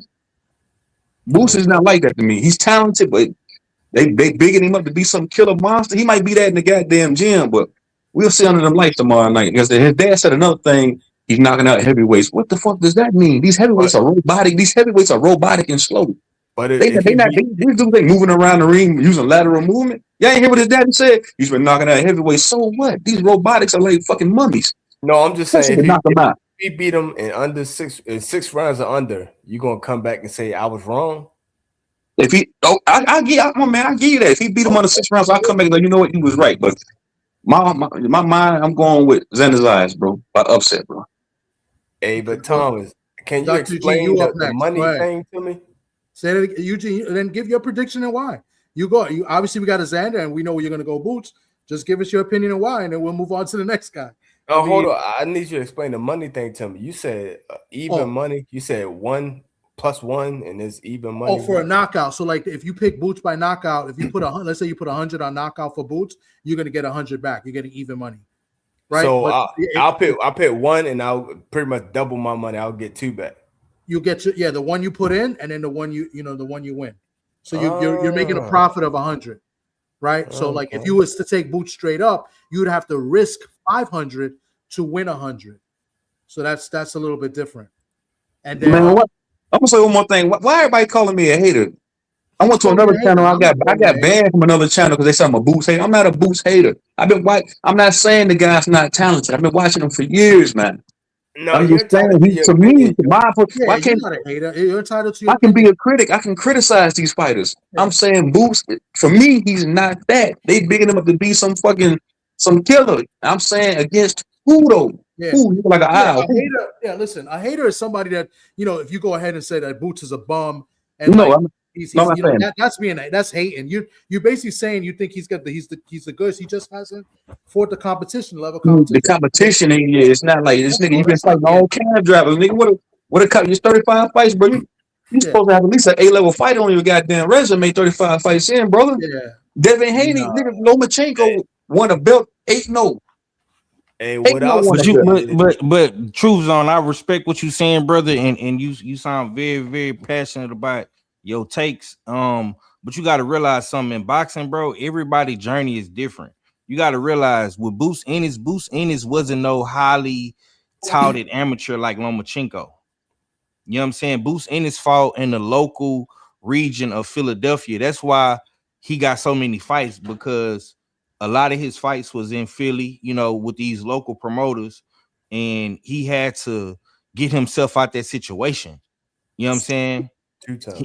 Boots Ennis kind of came late to the party. Okay, let me ask you this then. Okay, I got you. I feel that, brother. But I'm saying, why when Turkey reached out to him, he told Turkey, he conveyed to Turkey, I need 2 tune-up fights. That's not a real story. That's not a Why do you need 2 tune-up fights? He ain't called Turkey back since. Why do you need 2 tune-up fights? Why? That's not a real story. Guy, why do you need 2 enough fights? Earl Spence came off out of a damn dead car accident. Everybody not listen, brother. I'm from Texas, bro. Everybody not built like Spence. It just is what it is. Yeah, Earl a killer. Everybody not built like him, bro. That's not a real story, yo. Yeah, but that I listen. Eddie Hearn came out and said it, bro. The reason why Boots Ennis did say what he said to Turk or whatever the alleged story is, right? Boots Ennis wants to fight in America. He don't want to go to Saudi. He don't want to be on a ring Riyadh card. You know what I'm saying? He want to build his base in America. So you got to respect that, bro. Out of all of the guys, and he could have easily went to Riyadh because Eddie is Turk's guy, but he chose to stay in America. And we have the biggest fight probably of this year or the summertime happening in Brooklyn in Tommy backyard. You gotta love that, bro. Like I fuck with Boots for that, because a lot of these guys is tucking their tails and running to the money. I respect that. I'm gonna say one more thing, man. If Boots, if Xander Zayas chooses to box tomorrow night and stay on the outside and be elusive and Boots fought like he did against Karen, he can't cut that ring off. He's in trouble, man. I'm telling y'all right now. I'm gonna tell you something, bro. One more thing. And I watched one more thing, my brother. And I watched the zone. I watched the zone thing with Boots. And his father said we ain't worked on nothing. Y'all didn't peep that? His dad said we ain't worked on nothing. Like, what you fuck you mean y'all ain't worked on nothing? Y'all ain't working upon. You're not working on anything. No cutting off the ring. Better defense. We don't have to work on nothing. We're gonna see him take Boots on another level. What you mean y'all not working? Man, listen, man. Bozy sold you a dream and you fell asleep, bro. Don't believe the old man when he say shit like that, He been man. boxing since he was less than 1 year old. You shouldn't say shit like that, man. Y'all ain't worked on nothing. I'm gonna say this hold on about 1 second. RB the baller. I brought that up a few times, and I remember that because I know Alan Conyers. Alan Conyers is from the Bronx, and that's what happened with it was Derek Ennis when Derek Ennis fought. Derek Ennis was undefeated. I believe he may have had a draw. And Alan Conyers, he's really, he's just a big puncher because anybody remember Alan Conyers when he fought Kirkland, right? He knocked Kirkland down in the first round, and then Kirkland came and knocked him out in the first round. It was crazy. But Alan Conyers got some power, and Derek Ennis was built up to be kind of like Boots, and he fell into Alan Conyers and he knocked him silly. So, but that's a good point. I brought that up a few times. Great point. Go ahead, guys. Yeah, I think Derek Ennis is detailing cars now, but I mean that's crazy word. Nigga detailing cars. God damn. I don't know, man. I don't want to sound like a complete Boots hater like the dude saying in the chat. Because I don't hate. I've been watching boxing for a very, very long time, man. I just critique and I criticize these fighters when they right and when they wrong, bro. And I know what the hell I'm looking at when I see these fighters, bro. I don't watch that Karen fight 1,000 damn times, man. I'm telling y'all, go watch that damn Karen fight. You will see I don't think you're a hater. Let me say this one thing. I just think you highly critical Boots of the Ennis should go in there and beat him because Xander, to me, he kind of has a little bit of a gas tank issue. We see it when he fought the Mexican dude, and I was there. I was there at the Hulu Arena when he won the WBO title. I was standing next to my man Bruce Senior, and I seen TD Sports, my wife, every Spanish person in the house was crying. I'm talking about they was crying hard when Xander won. He started speaking in Spanish. He started speaking that laka. All I'm saying, man, with Boots, man, I got a lot of questions, man. I got a lot of question marks, man. I got a lot of questions.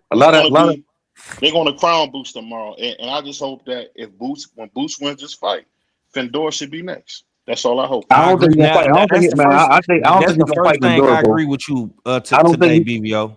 I agree with you on that. I don't see him fighting Fedor next. He's gonna fight Josh Kelly, bro. Eddie Hearn said it himself. He said we're gonna go for Josh Kelly next. I mean, is that a bad thing though? Because he's trying to get the belts. I mean, see a fight either or is a great fight. Change his face like he did. What was my man from the U.S. team? No, not what's the U.S. team? Erickson Lubin. I want to see if he can rearrange. You talking about that Erickson Lubin?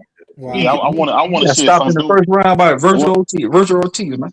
Yeah, he's old, but I'm talking about if you seen that fight when he fought and Trello knocked him out. Oh yeah, when he fought Fedor, that was a good fight. I want Fedor let you know though. Boots face like that. Charlo and Ortiz got him out 1 round, and it took him what 7, 8? How many rounds it took him? I don't know, man. Fedor is not like that, y'all. I don't know why y'all think he is. Fedor has gotten better. I don't know what you watching. His only problem is he got a glass jaw because he got stopped by Brian Mendoza and then he got dropped by Lubin. So his jaw is kind of questionable. Motherfucker. You can't say somebody's jaw is questionable, man. Floyd Patterson stayed on his pockets, but he kept getting up. It don't matter if you go down, it matters if you get up, man. I think people think your chin the wrong way. Just because you get rocked don't mean that you don't got a chin. I mean, we haven't seen him even hurt since, really. Well, we talking about Boots though. So if these people are taking him down, what the fuck you think Boots gonna do to him? He gonna make him stay down. Well, I seen Boots fight. Man, Boots couldn't even knock out Karen. Hold on, didn't he fight a fat Sergey Lipinets? Who does Boots fought to make you even think he can even? He couldn't even knock out Karen. Everybody he fought. Karen just got knocked out cold. He was asleep. They had to put the smelling salt in his last fight. So I mean, everybody. What makes y'all think that Boots is some killer? What makes y'all think that this guy's a killer? I think Boots is the toughest third grader when it comes to the first graders. I think that's what it is. When he's fighting the first graders, he look like a monster. But, hey yo, but also you also gotta take into effect. I mean, into you gotta keep this into your account. People are ducking Boots, so when you say he don't fight nobody, that may be a factor. But also when Ain't nobody ducking him. That nigga was, man. Bro. After he fought Karen those 2 times. Hold on. You just said nobody ducked him, and Hold you on, saw. I'm gonna let mine real quick. I'm saying after he fought Karen those 2 times, they looked at him like he was food. The whole division wanted nigga Devin Haney wanted to fight him. How you gonna say nobody ducking him? Virgil Ortiz, you know what's funny? Virgil Ortiz is a lot like Victor Ortiz. They look good until they don't. So it's just that simple. Okay, let me ask you that then. Who has the better resume? Virgil Ortiz or Boots? Who has the better resume? As of now. Who has the better resume? Boots or Virgil Ortiz? Don't move to go. You just said that you don't see nobody duck Boots, but Virgil Ortiz ducked him in 4K. Are you gonna acknowledge that? I don't think he ducked him, man. I think Oscar has something to do, just like Stormy. Y'all say he I didn't think duck that had him. more to do. The zone executives were in the room with those two trying to make the fight, and he came to his fucking crib, got in the ring without his permission, and said, "Yo, you next." And he was going through litigations though, bro.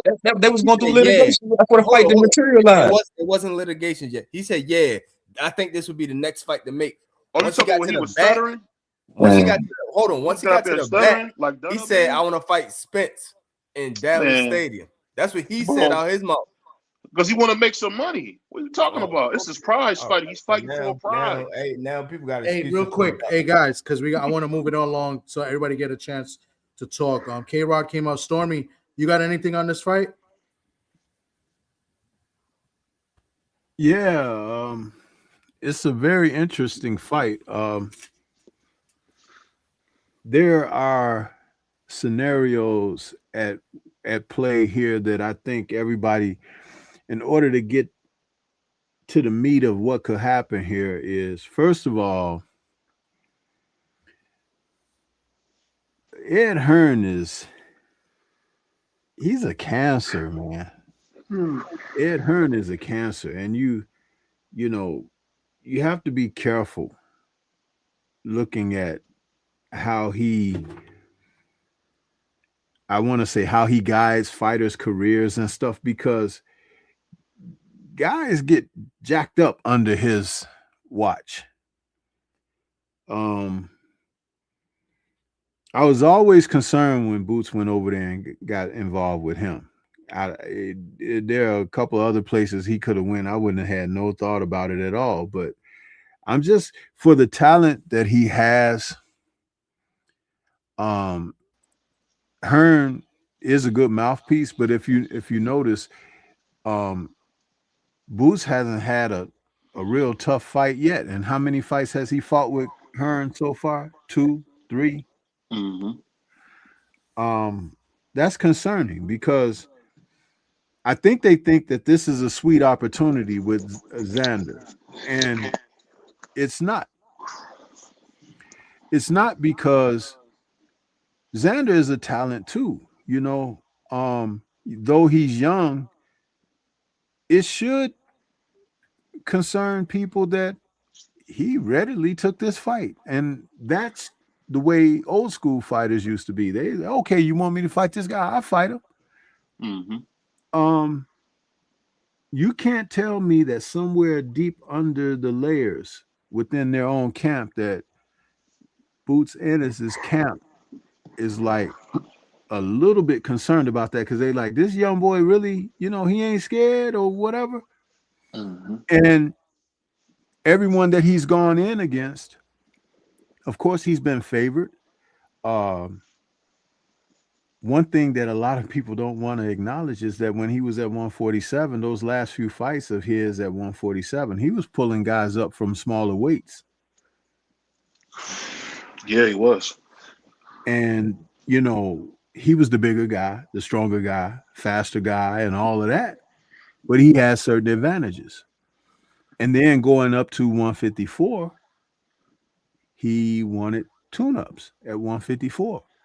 And you just heard 503 Lion talk about Spence is different, right? Spence come in, he go up to 154. He gonna fight one of the best guys at 154.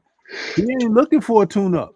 He ain't look. And see, that should concern you, because if you got all that God bless talent, why do you need to sharpen tools that's supposed to be sharp already? And dude couldn't have worded it better than what I did. That's what I'm saying. Why did this guy need 2 tune-ups? Earl Spence coming off almost a two-year layoff, going straight to fight or Tim Zoo. Why is this man Booth been active all this time? He's won 2 belts at 147, need 2 tune-up fights to go on to 154. Never said 2 tune-ups. He tried to fight Charlo. That was one of the 10 people. I keep hearing tried. That's one of the 10 people he Hey, offered. Tommy, Tommy, let me get in and get my cook for the fight, bro. Because it seemed like the guys is going in on Boost. I just want to give my little prediction. I wasn't even finished. You wasn't even finished. Go ahead, Sensei. My bad. Go ahead. I thought you was done. And listen, I don't have a dog in the race. You know what I mean? But what I was pointing out is the intangibles that guys should be looking at. Now, it could sound like, especially if you're a supporter of Boots, it could sound like, oh, well, maybe Stormy is thinking like this or that. No, I'm pointing out some things that you should be looking at. I pointed out also that Xander is fresh, he's young, and he doesn't have that experience of having been in there against top flight guys himself, which is why this kind of it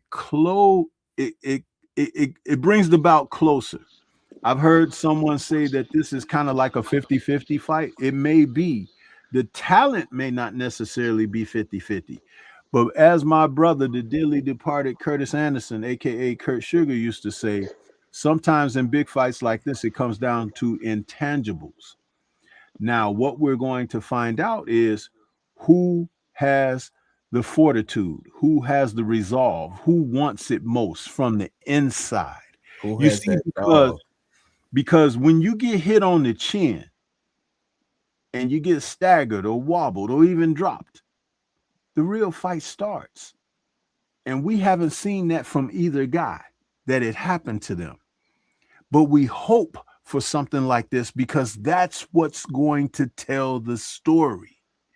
Not someone running around out pointing the other guy and the other guy can't get off and things like that, or one guy can't cut the ring off, and not that kind of stuff. When someone challenges and says, you know what, I want this.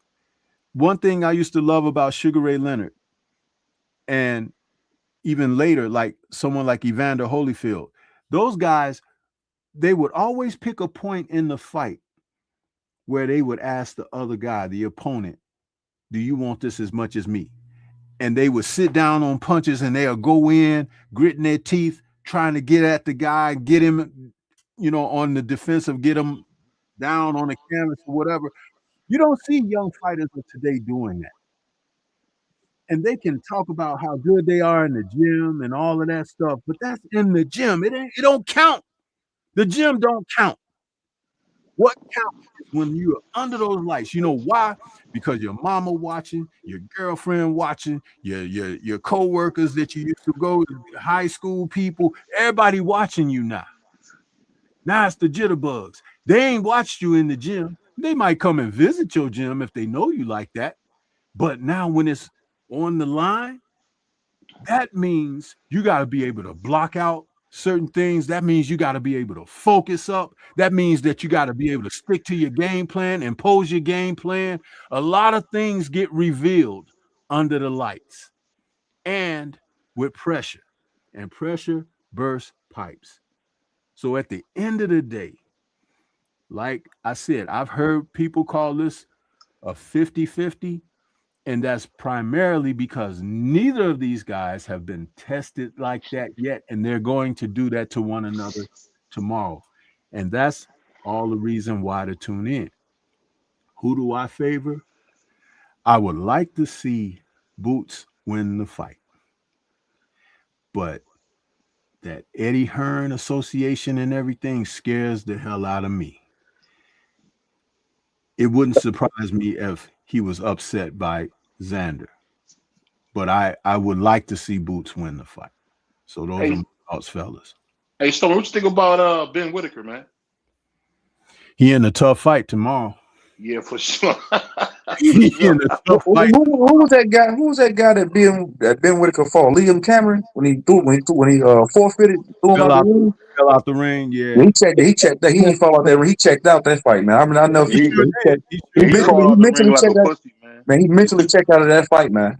All that flash, because you got to think Ben Whitaker was known for being a flashy guy before he got in that fight with Liam Cameron. And that shit didn't work. Liam Cameron stepped to him, applied pressure. He didn't know what to do. Checked out mentally. But he came back and stopped it. I ain't gonna lie, he came back that next fight and stopped him. So he kind of reinvigorated. Not before he kind of came back and redeemed himself, so to say. But that first fight with Liam Cameron, I was like, man, damn, all that flashy shit don't get you nowhere. That Rivera kid, all he got to do is hit him on the chin. That's all he got to do.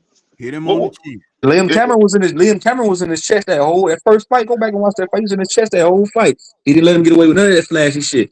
Fought on the front foot, stepped into him, applying pressure. Ben Whitaker didn't like that. Talked him out the ring. Checked out. He did put him to sleep. I think he did put him to sleep. That second fight, he redeemed himself. He knocked him out that second fight. So yeah. Well, let me ask you this, Storms. I mean, now you've been watching. Wait, real quick. BVO, hold up 1 second. I'm gonna add that if Popeye Rivera trained for this fight and really took this fight serious, I think Whitaker's gonna be in a tough fight. The thing is with Whitaker is like he's got some mileage and some inactivity, you know what I'm saying? But he can punch too. So I don't think highly of Whitaker like a lot of people do. I think, and Eddie Hearn is very bad. The match was very bad at matchmaking. I don't know if this is a good fight for him. Now, the odds say different. I thought the odds would have been a lot closer. It's plus 1,800 for the upset, which is huge. So that tells me a lot.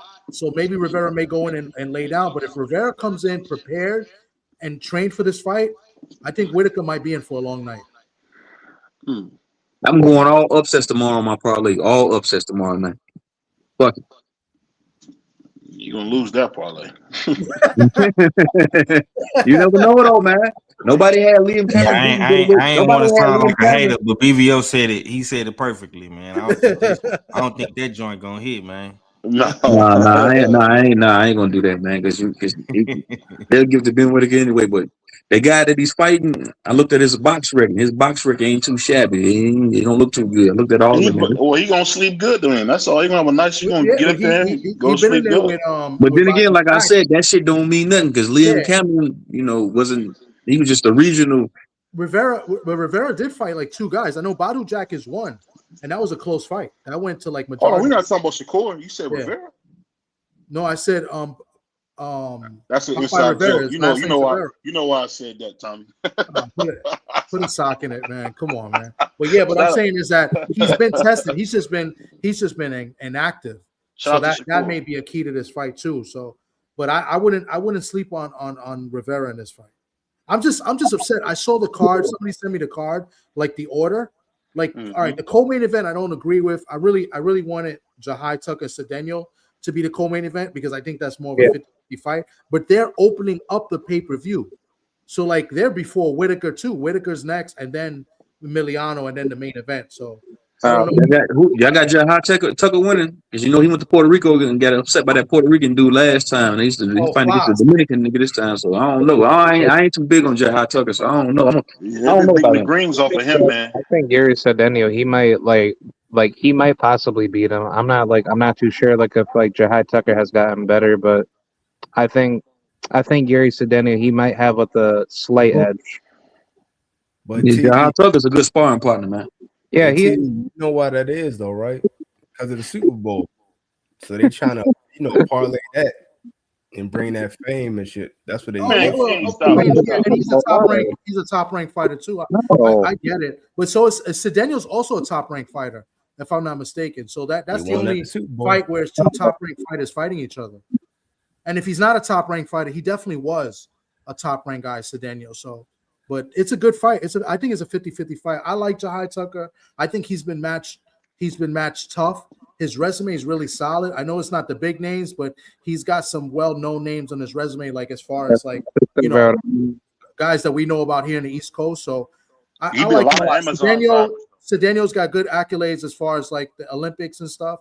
You know, he's on the Olympic team. So it's an interesting fight. Cedeno got power, you know, so I let's see. I mean, to me, that's a 50-50 fight. And to me, I think that's probably might be the best fight of the night. But Yeah, go I ahead, think guys. so.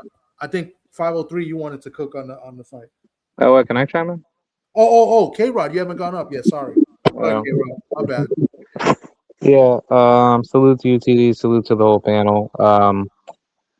Honestly, I think this is going to be a fight based off of consistency. I said it on the Usual Suspects live stream to KG and Oddfella. I think the biggest, deciding factor will be who's going to stick more to their fundamental game plan. And based off of what the attributes, a lot of people are giving a lot of credit to Jaron Ennis to say that he's like the better fighter. He has more experience and he can do this, he can do that. He's like the second coming of like Roy Jones Jr. But the truth is, but the truth is that who has he done that up against? Like, if you're gonna call yourself hyper elite to say that you're gonna take everybody out, this is your division. Why weren't you doing that to fight a champion right away when you moved up to the weight class? Why didn't you at least put yourself in position years ago when you could have been a top lineal fighter within any weight class that you wanted to campaign at? I think the biggest problem with Boots is that he's too focused on having somebody guide him versus him taking control of his of his own path. Therefore, he has been stifling his experience, and he has been putting himself in position where he doesn't have to feel uncomfortable facing tough guys. He doesn't have to feel, I want to say hyper pressured with being put in there with top 10 or at least top 15 guys. So therefore, he's just kind of been on the path of like, okay, you're shooting guys where um you're not really getting any particular like adversity out of that. Now, compared to Xander, I've been critical, up against Xander for quite a while because, back when he did, debut, at 147, I was saying like Xander, Xander should have at least fought some good, some good level, how should I say, names for him to build his his particular resume up. But then once he moved from 147 up to 154 back in 2021, that's where I started to I started to see the slight development where Top Rank was trying to basically give him some decent, solid opposition. But I will say, just based off of the most recent activity, I think Xander has been doing the right way by trying to at least get some good level opposition to at least go from beating Jorge Garcia and Abbas Barral back to back. So therefore, he could at least put himself in a position to at least be a unified world champion. But furthermore, just to add more context, Xander was really supposed to fight Sebastian Fundora for the WBO title. So I would say Xander has the more stronger desire to being great, but he hasn't been placed within a proper position for him to at least display that up against some higher tier level competition. I think honestly, when it all comes down to the business politics, I would mostly put the blame on Top Rank for basically doing whatever they're having to do to manage their fighters. But if I were to see it within my own perfect worldview, I would have definitely liked to see Xander Zayas fight Jermel Charlo. He could have fought Tim Tszyu, fighting Bakram, or anybody within the top 15 or at least top 20. I think this would be a far more better resume buildup for Xander to become a much more, tougher test to be faced up against Boots. So he got to fight guys that's not part of his generation. You talking about guys like Charlo? That's not his generation. Yeah, why would he fight them guys? Yeah, but I'm just basically saying that just to say Boots sure as hell ain't fight them people. Like he fought Keith Van Heerden. Yeah, Just yeah. Sergey Lipin in. So I mean, you putting a lot on Xander as if he's not. Xander's done a terrific job, if you be honest. I mean, you can't expect him to fight Yeah, guys not from his I know. generation. That's why that I said that Top Rank has been has been managing his path to try to put him within a position where they're trying to favor the business politically for him to like fight guys where he can be in a good position for him to at least move properly based off of where they want him to go promotionally. So I'm just basically saying just as far as where Xander's at, he's doing the right thing to at least put himself at a greater position to at least just go get go get a world title, and then whoever's going to be there trying to fight him, I think he's doing a very good job to at least try to elevate himself a lot higher. But I think as far as the competition pool, Xander should be at that level to fight Jermell Charlo or anybody within the top 5. But I think overall, stylistically, this is a really good fight.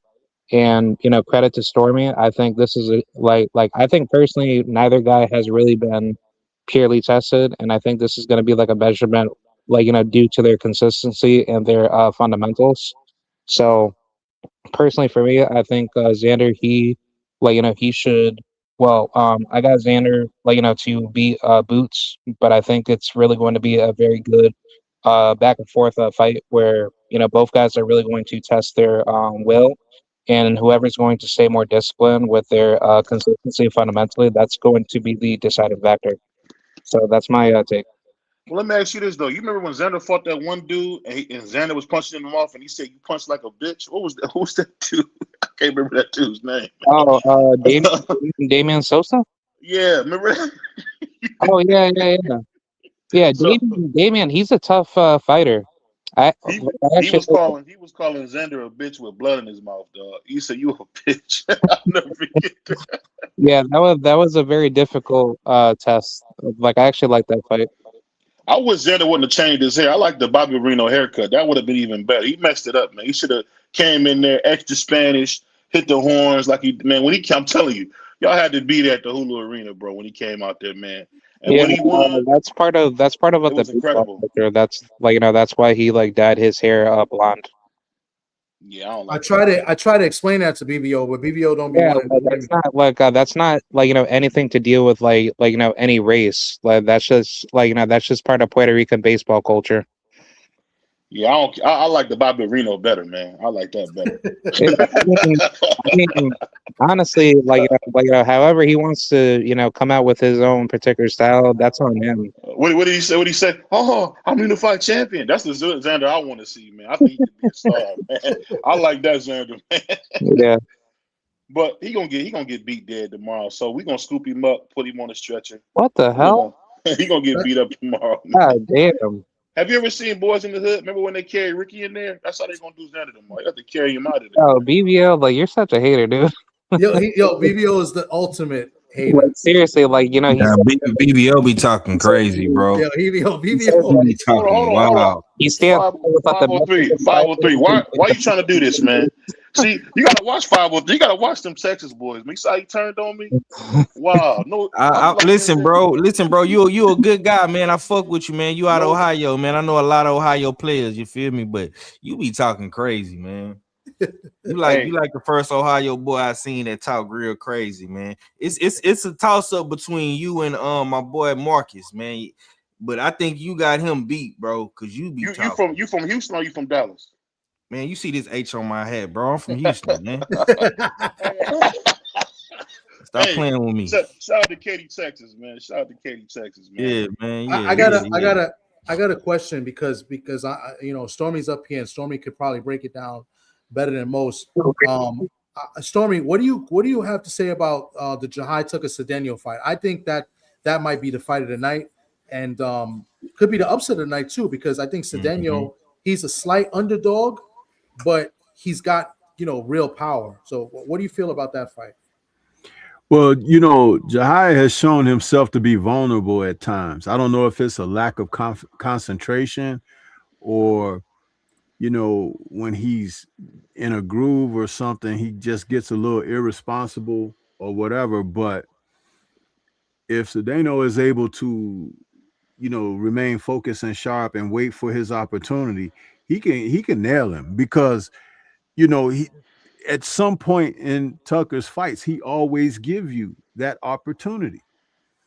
And again, if it's say if this is one of those nights where some stuff is happening and the crowd is riled up because you had a fight before that was pretty good, or it was a knockdown, drag out, whatever the case may be, then here we go in this fight, and then Tucker can get irresponsible, and we can see something unexpected, like somebody going down or whatever. But yeah, I agree that this could end up being one of those fight of the nights type situations. I was a little concerned when Thomas said that if what's his name facing Whitaker, if he hasn't trained for it, I don't know. Is he that kind of guy that would lay down, Thomas? I'm concerned. No, to me, he's not. I just don't like that he hasn't been in the ring in a while. So that's what kind of scared. And another thing too, I'm not sure. I don't know if this matters, but it kind of bothers me a little bit. He got this fight months ago.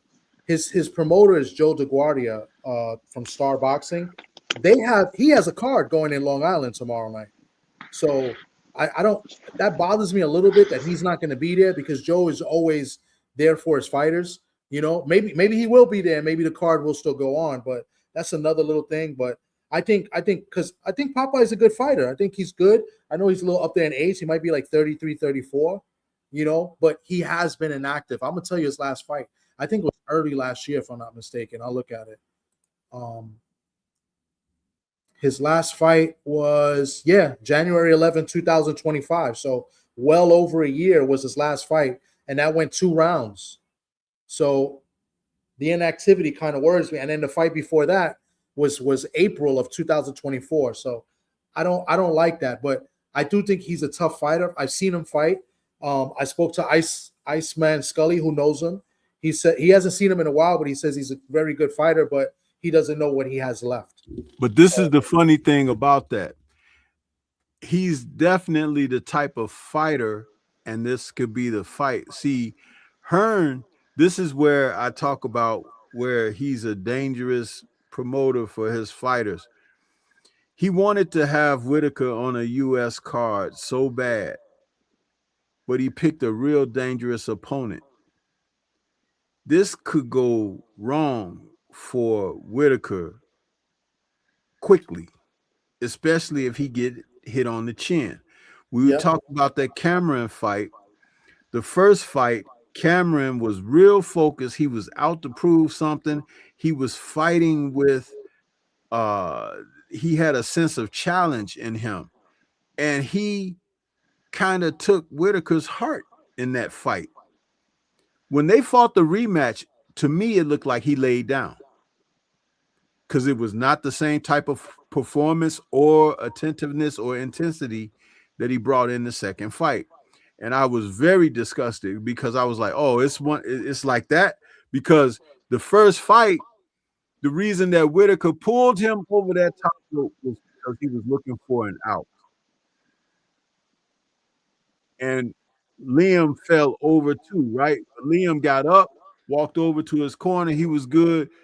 Whitaker hammed it up and was like, oh, my ankle and everything. But we never saw him walking in a boot or anything, right? It's like he just got out of the stadium on that night without having to go through what was going to look like to be a loss because Liam Cameron was winning that fight.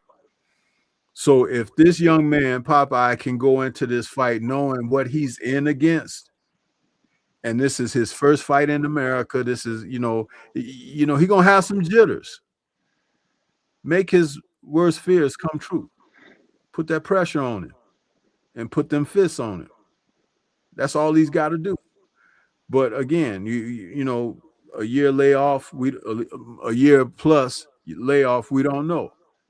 See, but you can better believe that Hearn has looked at that and is thinking, oh, yeah, we could take this guy because he's been out of the ring. He's got ring rust or whatever. But when a guy can fight, he can fight. It don't matter if he's been laid off or not. If he can punch, he can punch. Remember, when they had Big Baby Miller and he was supposed to fight, and it was like, oh, he had to pull him out of there because of his failing the tests and all of that. And they looked at Andy Ruiz. That fat guy. Yeah, he's a heavyweight. He's fought with Top Rank and stuff. Yeah, we'll fight him. But they never looked into Andy Ruiz's career. Andy Ruiz has always been good against big dudes. Yeah, Parker fight was good. Size and whatever that he has trouble with. But when you're a big guy, 6'5", 6'6", or whatever, Andy Ruiz fights those guys very well. And he beat the crap out of AJ on that night, remember? So, I mean, I'm just saying, Hearn is always, you got to be concerned with this guy. And I don't think he's doing it to the fighters on purpose. It's just that he don't know boxing like Frank Warren or Bob Arum or even Oscar or whatever. He don't know it like them. And he'd be messing people's career up. Have you guys ever considered that or looked at that with him? Being rematch room, yeah. That's why they call him rematch room. Yeah. I mean, he's not a great matchmaker at all, but he put you guys in the fights. I respect that much. He put him in fights.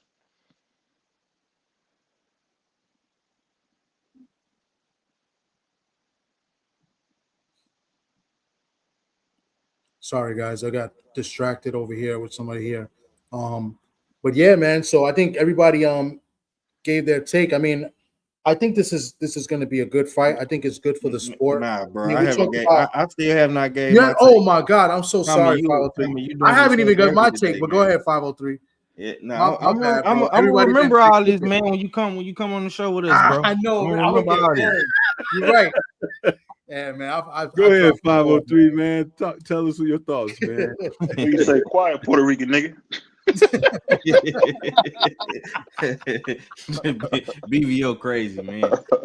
I'll bullshit to the side, man. I've been listening to everybody tonight, and everybody got a lot of interesting takes. I think what people are really missing when you talk about Jaron, Ennis, and Xander is this is the new generation of 154. This is the new generation of middleweights, and for Xander to take this fight, it says a lot about him. And a lot of people been very critical of Boots. He's been in a lot of controversy, right? You know what I'm saying? But when you really look at this fight on the inside of the ring, to me, bro, I think this fight is going to come down to who has better positioning and distance. I want to see how Xander Zayas is going to deal with that athleticism, the speed, the power of Boots. It's so hard to train for a guy like Boots because he can switch hit, he can fight on the back foot, he can come forward and slug. You know, he has so many different styles. So I want to see how Xander can handle that. But for me, I think the athleticism, the boxing IQ, the speed, I don't think Xander is really ready for that. You know what I'm saying? He has been moved very, very carefully with Top Rank, you know what I'm saying? And I think all that is gonna come to the forefront in this fight. You know what I'm saying? He's never fought anyone on the level of a Boots Ennis. He's never had to deal with a guy like Boots Ennis. You know what I'm saying? You fought African Terrence Crawford, a boss. BVO, cut it out. I'm being real. Cut it out, BVO. People think African Terrence Crawford can fight. I like, and the crazy part about it is I like Abbas Baru, bro, but Abbas Baru is a very, very station type fighter. He's straight up and down like a lamp pole. He don't move his head like that. He comes straight at you. You know what I'm saying? With Boots, it's gonna be different. You're gonna get angles, you're gonna get footwork, you're gonna get a good jab, you're gonna get speed, you're gonna get power. You know, Abaz is not that, bro. I'm sorry. And I like Abaz. Let me ask you this, 513. Did you like that Boots bought his dad Eddie Hearn to his interview with Man Y'all Go for Game? Did you like that? Look. That yeah, man, because you got to realize, man, Bozy don't really like to do a lot of talking like that. He talked to YSM and a couple of other guys in the media, you know, but you need a guy like Eddie Hearn now, because even though people don't like Eddie Hearn and they have their reasons, I'm not mad when Stormy says he's a cancer, because Eddie Hearn has done a lot of fuck shit in our sport that we love so much, right? But didn't he bring us the zone though? He did bring the zone to American boxing. He don't get no credit for that. No, he get credit for that. And the thing about it is this: that took a long time for people to really start processing with the zone. It's just like when we was speaking on Zuffa earlier, and you was caping for Jai Patai. It's gonna take it's gonna take Zuffa and Paramount and whatever network they on. It's gonna take people a little bit more longer to transition and process the change, right? Eddie Hearn has done a lot of bad shit in boxing, but he's done some good shit in boxing. I don't think Eddie Hearn speaking and being on the podcast with all these black guys is a bad thing. You know what I'm saying? Eddie Hearn got the mouthpiece. He's a great talker. He's a finesser. That's what he does. You know what I'm saying? A lot of people say he's the devil. You know what I'm saying? So let me ask you this, 503. So if you like a guy, you caping for him. If you disagree, you a hater. Is that the logic you telling me now? No. Listen, man, when I say these, and Tommy know how I am, bro. When I say, oh, you're a hater, or you this or you that, that's just me talking shit to you. You know what I'm saying? But I really want to learn more about different people like yourself and be on different platforms and just hear different perspectives, right? You know what I'm saying? Because we all think differently, and that needs to be brought to the masses. You know what I'm saying? Like the sensei, for example, he talks shit about Shakur. He called him shitty cuz, right? But I don't think that Stormy B Man thinks Shakur is a trash fighter. He just does shitty things outside of the ring. I could say Stormy is a Shakur Stevenson hater, but that's just me talking shit. You know what I'm saying? I can say you a David Benavidez hater, but that's just me talking shit. But the thing about it is, bro, you have to have consistent energy with whatever you're doing, right? So if you are an overly critical guy about everybody or certain people, I'm gonna call you out on it. You know what I'm saying? Because I want you to how you so overly critical over David Benavidez. I want that same BVO when it comes to a Boots Ennis, or when it comes to a Devin Haney, or when it comes to Tank Davis. You know what I'm saying? So that be my thing with it, bro. And the reason I asked you that is because I like what you're doing. You want an up and coming cats. I like that you kind of are not afraid to criticize. Like, I love Emiliano, but I had to just be honest. Like, what the hell has he done? And I think that's good for the sport to be able to be, because nobody's above reproach. I think a lot of times guys get caught up in relationships and say, "Oh, I'm not going to say this, or I'm not going to say that." But nobody's above reproach. All these guys can get their ass kicked. I hope they do, because they ask. I can say the same thing about Abdullah, nigga. You're lucky he got a good replacement opponent in Prince Albert Bell, because if he didn't, I was gonna be on his toes, because we all know he was gonna thrash Joe Cordina. You know that, BVO. And what are you gonna do to Albert Bell? Hey man, I don't know, bro. That's Toledo, man. Them Toledo boys different, man. You know, I don't know, bro. The Albert Bell that we see in the amateurs, I haven't seen in the pros at all. BVO, I was trying to tell you when we started the show, they have history. And Albert Bell sparred Mason, and recently too. And from what I've heard and read, Albert Bell gave Mason the work. He gave him the business in some of them sparring. So yeah, we always hear. I'm gonna bring up a guy who was terrific in the gym. Shout out to my brother Ofacio. He don't get enough credit. I hear he's Roy Jones in the gym, But what you do on the lights is what matters. Albert Bell has never been under the lights. Albert Bell has never been under the lights and did nothing but get beat dead. And you're going to see an execution. You think he's going to – come on, bro. Abdullah Mason is about to fry this dude. I mean, that's the thing. BVO, could you at least say that Albert Bell is the better fight over Cordina? I think it is a better fight. Only thing I would say is Cordina is a former champion, so that's the reason probably wanted him. Probably because nobody wanted to see Abdullah Mason knock Cordina out, bro. And this fight is selling even more. The prices went up actually. I think they opened up more sections in the gym because they weren't expecting this many people to buy. It's a better fight, bro. Nobody wanted to see Cordina. No disrespect to Abdullah Mason, but we just seen Abdullah Mason go tick for tack with the other white guy, Sam Noakes, right? I don't want to see that again, bro. I don't want to see it. I want to see him get in there with some smoke. He say he got the appetite for it, right? Hey, niggas say a lot of things. I'm just saying, man. You seem real understanding down there with your boys, man. Come on, Cleveland's very own. Talk to me, like, what we doing? And isn't it like 3 hours away, Toledo? Hold on, Abdullah Mason's from Houston. I mean, Abdullah Mason's from Houston now. We come on, BVO. Don't do that. Don't do that, BVO. Don't do that, brother. Don't do that. Don't do that, brother. Come on, we down there with you and Lil J, man. Now you just threw everything down the drain with that comment. They doing a homecoming card. They got 2 of his brothers in the car. Don't do that. Hey, Stormy. And you bought a ticket. Hold on. No, my wife. Is that hold on? Nah, cause see, BVO think he real slick. He didn't ever answer my question. Is Abdullah Mason gonna step and smoke the Prince from Toledo? That's what I want to hear. That's what I want to know.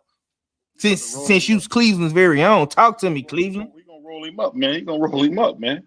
All I'll say is this, and this is the thing, and you gotta forgive me. Y'all gotta remember that we not just up here talking to each other. I try to have fun so the audience can laugh. But at the end of the day, I just want to see Abdullah Mason in a real fight. I think Albert Bell will be good, but something tells me Albert Bell is more of an usher at the movie theater at this point than he is a great fighter. At this point.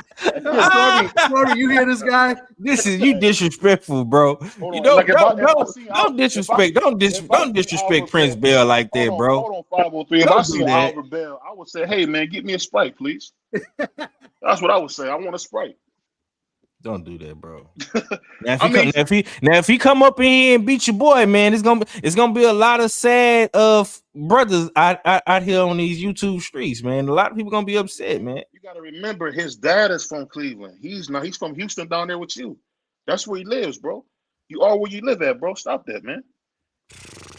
Stop that, man. Hey, man, don't get mad at me, man, because people want to migrate to the beautiful city of Houston, man. Don't get mad at me. Pimp C said it best, man. Houston, that is my city. So ain't nothing better than Houston. I ain't gonna lie to you, man. I ain't gonna lie to you. Yo, you're a funny guy, man. Houston, the only place you can go get a doggone barbecue at the gas station, and it's better than anything you've been. So shout out to Buc-ee's, man. Only thing I will say, I went to Trill Burger, bought 5 sandwiches, $100, man. Shut the place, burn it down. $100 for 5 burgers, man. Burn it down. That's all I'll say, man. Listen, guys, I'm gonna end it soon. I'll let everybody get their final words. But first things first, I think tomorrow's gonna be a good event for the sport. I'm rooting for that. I'm rooting.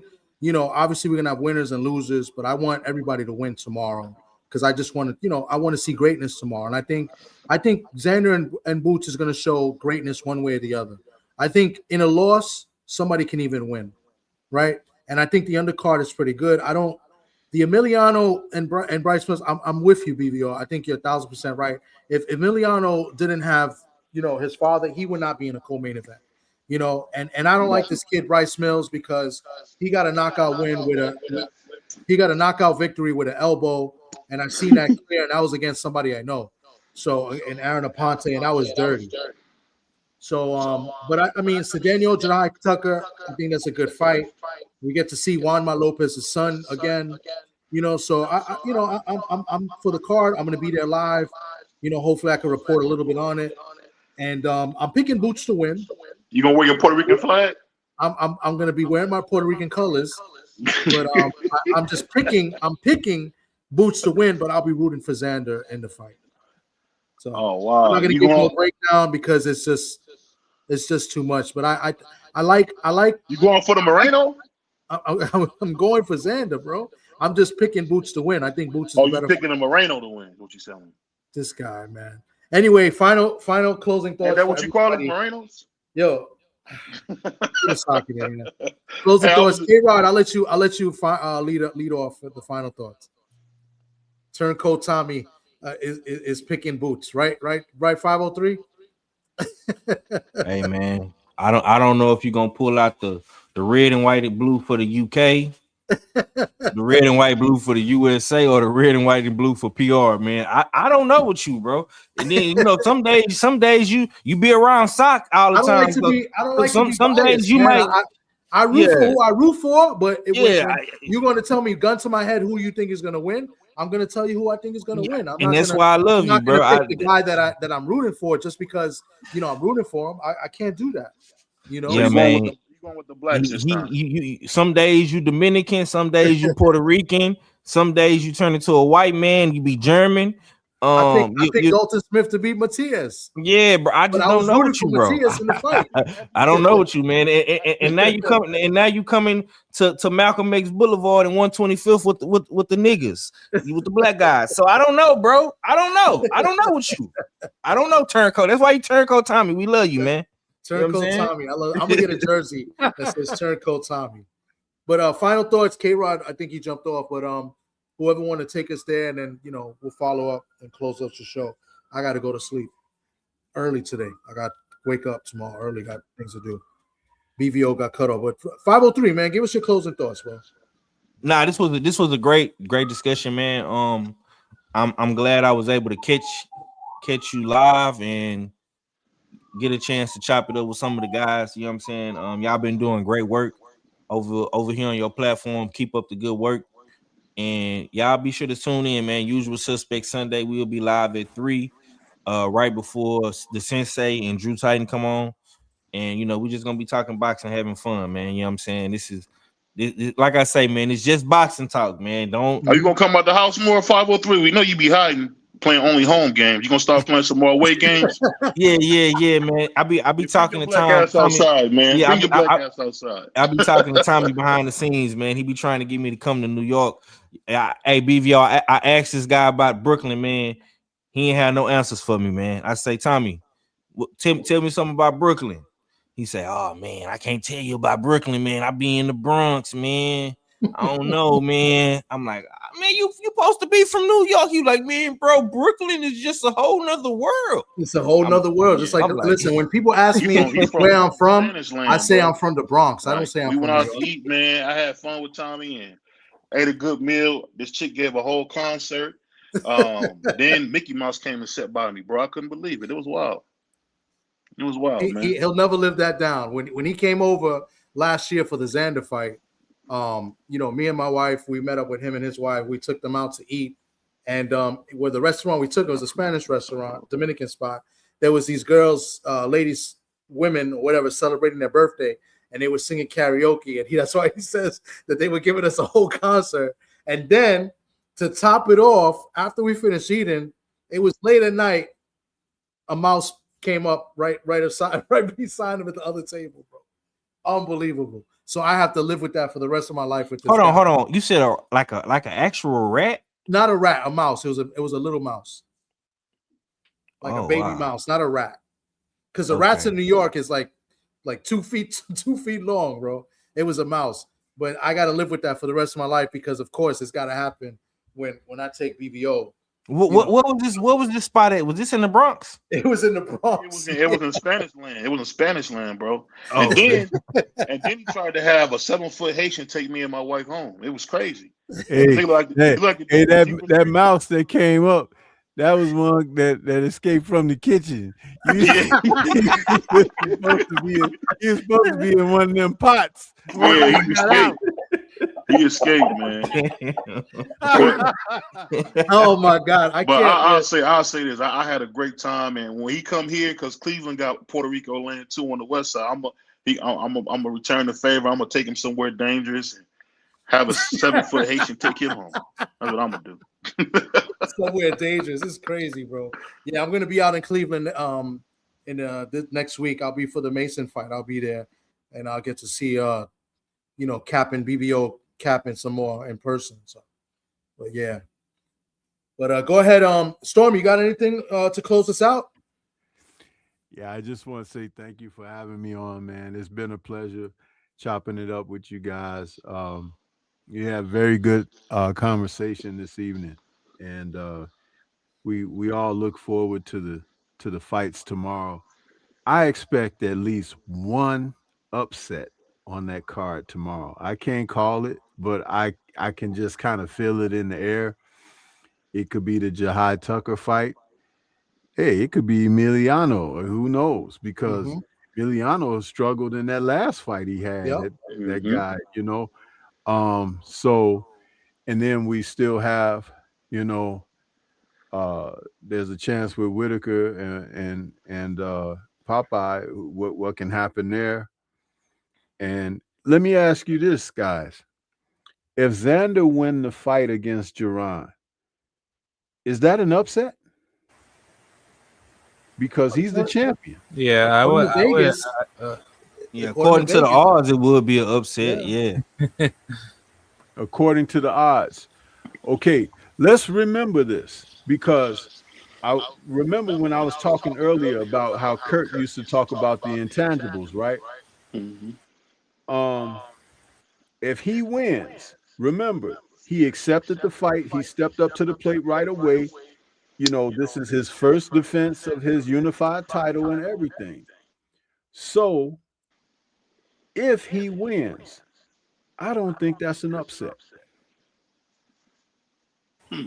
Yeah, I can definitely see that, because like being the unified champion and you've already put some work in, like you beating, like a guy moving up from another weight class, like in this particular situation, that that really wouldn't be the particular upset. Well, no, it's the whole point that he went to the fight in an era where we see guys avoiding. We see guys taking different routes, alternate routes, faking like they want to do something and then doing something else. There's a lot going on in the sport today, so it has to be respected when someone who clamors and wants it and goes for it. Now, he could go in there and get blown out by Jaron. It could happen, because we know Jaron's talent.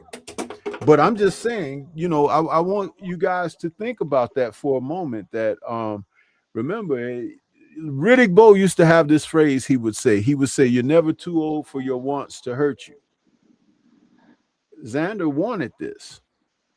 He wanted it. So, but yeah, but thank you guys for letting me, share the platform with you. It's been a blast. I've had a good time. Like to do that again. But I hope everybody is able to enjoy tomorrow, whichever the outcomes are for whatever you're supporting. So I look forward to it.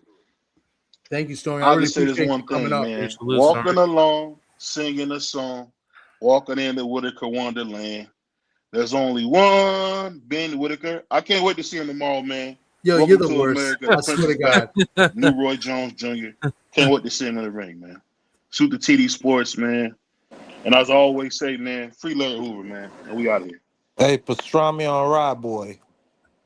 Go ahead, man. Give us your final thoughts, Marky Dan. Well, I'll just be brief. Shout out to Chop Cheesy, a.k.a. pastrami on rye, boy, Tom. Great guy, great streams as always. I got Boots Ennis beating Xander Zayas to death. I think it's going to be nasty. I think it's going to be beautiful. Now, I'm not saying Xander ain't going to have his moments, but I just think Boots Ennis, eventually he's going to start breaking Boy down. I think Boots has improved since that Karen fight. So if Xander want to stay on the outside, Boots' footwork has become more intelligent. He's going to take that step to the side. He's going to cut off the ring. He's not going to be lunging forward in straight lines, just relying on athleticism. And, I mean, from the inside info I've been hearing from Chop Cheesy, a.k.a. Chop Cheese Tom, it sounds like Xander might have had a bit of a rough weight cut. So that just adds to my belief that the gas tank is not going to be there. Wouldn't be surprised if Boots stopped into the body somewhere around 8 to 10. That's my thoughts on it. And shout out to Chop Cheesy once again. Yeah. Shout out to Bodega Boy Tom. Jesus Christ. Thank you, Marky Dan. I appreciate everybody, man. I don't know if K-Rod, did you get your final thought? No, I didn't. Go ahead, Fred K-Rod. My bad. I'm sorry. Okay. Yeah, I appreciate it. Yeah. Personally, with me, my final thoughts is that I think Xander, he's going to shine for this particular fight. I think a lot of people are trying to overlook Xander to make it seem like he didn't really develop to really to really be in this particular position to fight Boots. And I think a lot of people just give Boots way too much credit for skills that he didn't really earn. And I think I want to say the measurement of the development of your fundamental skill set is important. And I think when it comes to Boots, he should have been the one elevating his skill set a long time ago. And, I give credit to Xander for taking this fight because he knows Jaron Ennis has been vulnerable. And therefore, he hasn't been put in a position where he's been uncomfortable. And I think this will be the fight where a lot of people will just think that this is like a young guy going up against the older guy, and therefore everybody will say, oh, well, he's just too green. He's this, he's that. It's very similar to what people said about Canelo when he fought Floyd Mayweather, where they said, oh, Canelo's too green, he's too young, and Floyd is much older, and Floyd dominated Canelo, and Floyd, he really just used his high level ring IQ just to put himself in a position to be successful. And therefore, he just dominated Canelo. And honestly, he could have been close. He could have been close to knocking out Canelo too. But either way, Floyd Mayweather is just gifted at what he did because he had the high level ring IQ to put himself in that position to be stylistically better.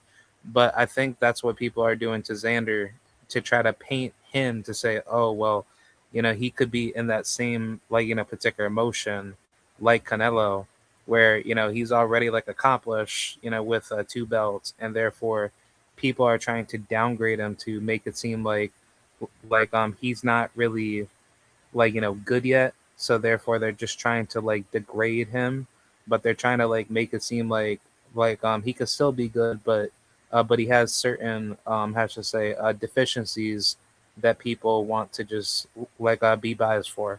So I think that's really not to be the case. I think Xander, he's moving the way that any top level fighter should. And I think if anything, this will be the fight to show that, for fights like this, he will rise up to the occasion to be the best version of himself. And I think it's going to show tomorrow night. So I got Xander beating Boots by unanimous decision. I think Boots is going to try to be very overtly aggressive.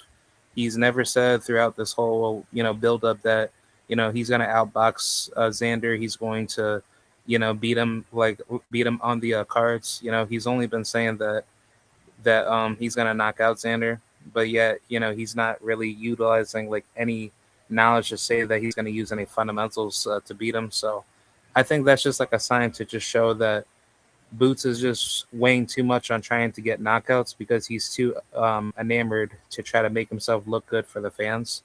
And I think that's a recipe for disaster. I think Xander, he's going to come in there and, once he analyzes the weaknesses out of Boots, I think it's going to show tomorrow night. So, yeah, I hope that could be the fight, to be shown. And I think, it's going to be very entertaining. And I think this is going to be a very telling fight. Okay. That's a great take. I appreciate that, man. I could definitely see that happening, although I don't have it going that way. But, I hope you're right because, like I said, I'm rooting for Xander. I just don't think Xander wins. Salute to my guy, man. But if Xander does win, if he wins, I'll be celebrating because I'll be in the building. But will you take those words back to say I will that? definitely take those words Okay, back. okay, because of the Puerto Rican community, they're gonna be like, oh wait, oh who's this guy? TD. Oh wait, like he said this like about Xander like a few weeks back. That's so Like funny, that. man. That's what I'm gonna be saying coming back. I'll get roast. I'll be happy to get roasted and get criticized on Sunday. But my guy, Ohio's runs boxing. What's good, bro? Yo, I'm gonna be in the building next week. You gonna be in Cleveland for this? Yeah, I already got credentials and everything. I'll be at the presser. I'll be at everything, man. I'm there. I can't wait for that fight. You must have got your credentials today. Yeah. The emails came in today. Yeah. Okay. Yeah. Are you gonna? Did you apply? Yeah, that's how I know you got it today. Oh, okay. No, I didn't know. I want to make sure. So that's what's up. So I'll see you definitely Thursday, man. How you been? Pretty good, man. Pretty good. It's crazy, man, to watch all that unfold.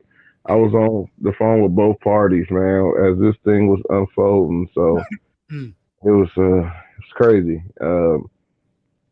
This ain't nothing new. Ohio, we have our legendary fights when we fight each other, but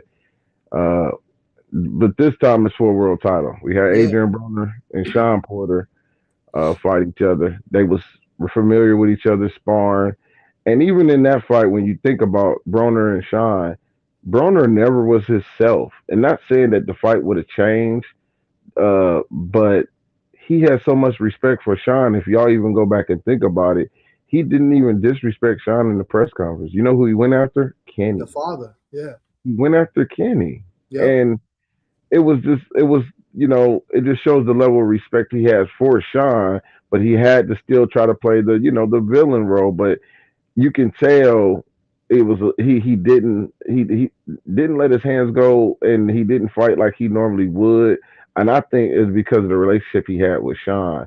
And I wonder if this fight is going to be a little similar to that going into this fight, where they got so much respect. I had a posted Albert Bell finally responding on the fight. He tagged me and stuff into it. And, he tagged a lot of people don't know Albert Bell signed a 4-fight deal with PBC. So I think, he's going to be in a 2-fight deal with Top Rank. If he beats Abdullah, then he has to fight. His next fight has to be on Top Rank. Okay. Wow. So I don't know if that's part of the rematch clause or not, but yeah. So he has the 2-fight deal, but they tripled his offer that he was making against Andy Cruz. He couldn't turn that down. That's good. That's what's up. Let me ask you a question, because we had BVO up here. I don't know if you saw him. We were trying to tell him like this is a much better fight than him fighting Cordina, and he's up there like, oh, he's gonna beat Albert Bell to whatever, man. What do you think about that? I think guys like BVO, man, you love to have, man, on the panel, because what they do is they elevate Albert more than where he's at. I think Albert is definitely good, but if you downing him that bad, then you gonna have to elevate him higher than what we already were saying. We think this is I think it's a good matchup. Yeah. I think based on the styles, I don't like it for Abdullah for one reason. It's because Abdullah is fighting at home. Abdullah is trying to please the fans. Abdullah is an action-packed guy, great combination, great speed. He's fighting a guy who's coming in with a chip on his shoulder. See, Albert knows how to use distance and range. He can stand there and still not be there. That's what BBO don't understand. Albert Bell will sweep if it's a banger. Then yes, Abdullah is winning that fight if it's a banger.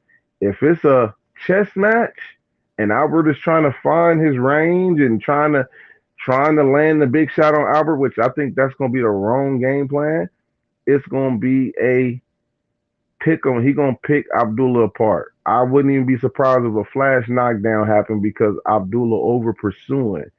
And I don't think he has the experience in his corner where his dad is going to be able to get him to that target if he's down on the cards. Because, some people say with guys who never trained, who never boxed before, that sometimes they get a little emotional where there's no more instructions. You get what I'm saying? Yeah, It goes, oh, come on. You come on, dig deep. Yeah, come on, we at home. And there's no instructions to get to the target. Now it's frustration.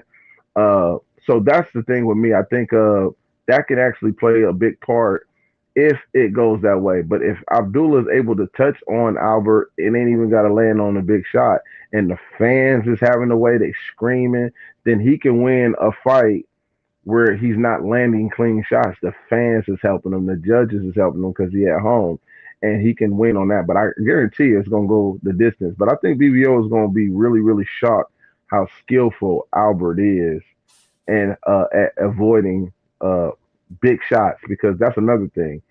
My boy Abdullah, love him, but he's batting 100. What do I mean by that? Every shot is hard. It's no setup. It's He's coming. He's young. He's trying to get the knockout. That gives Albert Bell ability to see the shots because he's trying to load up. He's never trying to mix up or change his gear. That's the problem when you're fighting a guy that's still green in youth. You can get him on that because he's got 17 KOs. I'll give y'all 2 fights so y'all can see where I'm talking about, that this fight can play out.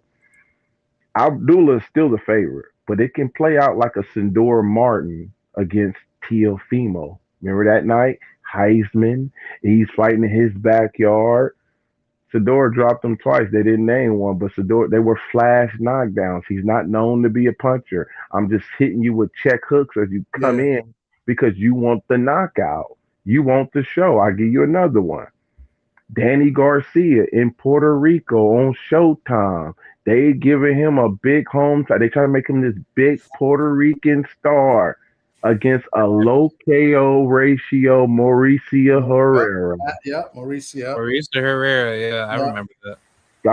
All I'm doing is giving y'all a visual of what this fight can be. Mauricio Herrera, he ain't got no punching power. He was cooking Danny. Danny had 16 KOs, 27-0, Ring Magazine, WBC. You can put all that on there, but when it comes to skill set and what they never fought against, they got to go through that experience. Abdullah had 3 sparring sessions with Albert Bell, and I remember asking him and his dad about the sparring section, and the one word that stood out to me was awkward. Yeah. Wow. So 3 sessions, one word, awkward. Think he's a great fighter. They gave him up and start, but it was awkward. They didn't give me too much about it, too much more detail, but they downplayed it. But it was respect, because I know when I talk to them about different sparring sessions, it's different energy, and they tell me about a lot of different sparring stories. But that right there spoke volumes. I talked to Elijah Pierce, who sparred Albert, Devin. A lot of them have high praise for Albert. Albert is the guy, that didn't get pushed because they can use his style and say it's boring. I mean, if you go look at what he be, I think Vanez. I don't want to mess his name up. He was 22-0 for top rank. Vanez, I don't know if it was Vanez, Vance, but he was 22-0. I mean, he swept him. The fight wasn't even as entertaining. That's what I'm worried about. Yeah, I think Vences or something like that. Yeah. Right now. Yeah, it's Vences or something like that. Yeah, Andy Vences. Yeah. Andy Vences. And shout out to him for even giving Albert an opportunity to fight, as he was undefeated. But he won so easily. And I'm actually going to make a post tomorrow showing Brad Goodman name the guys he offered the fight to Albert Bell when he was signed to Top Rank. Shakur turned it down. Jamel Herring turned it down. Neverate turned it down. That's why they released him. And here's my thing. Just because they turn it down don't mean they're scared of him. They're just going to lose. No, you fight the fight. But you didn't give him the opportunity. And that's the problem. Albert Bell got kicked out, cut, because nobody was fighting him. So it's kind of messed up in that way. And Brad Goodman said there's only so much they can do. But that's the politics, because now y'all got what's his name at 130 at 6'1". What's his name? He's a champion. He's like at 126. He is. You talking about Espinoza? Espinoza. Espinoza. Yeah, he's a featherweight. Espinoza. They ain't Espinosa a freak of nature. Albert couldn't get the opportunities because he was 6'1", 7'3" reach, can still box. You know what I mean? Hard to hit up top, but they pick and choose who to give these opportunities to. So he's fighting against going next week. It was about Abdullah. It was about the kid from Cleveland. Statistics people don't even know. It's been 105 years since Cleveland had a world champion defend their title in their backyard. Oh, that's crazy. 1921, Johnny Kilbane.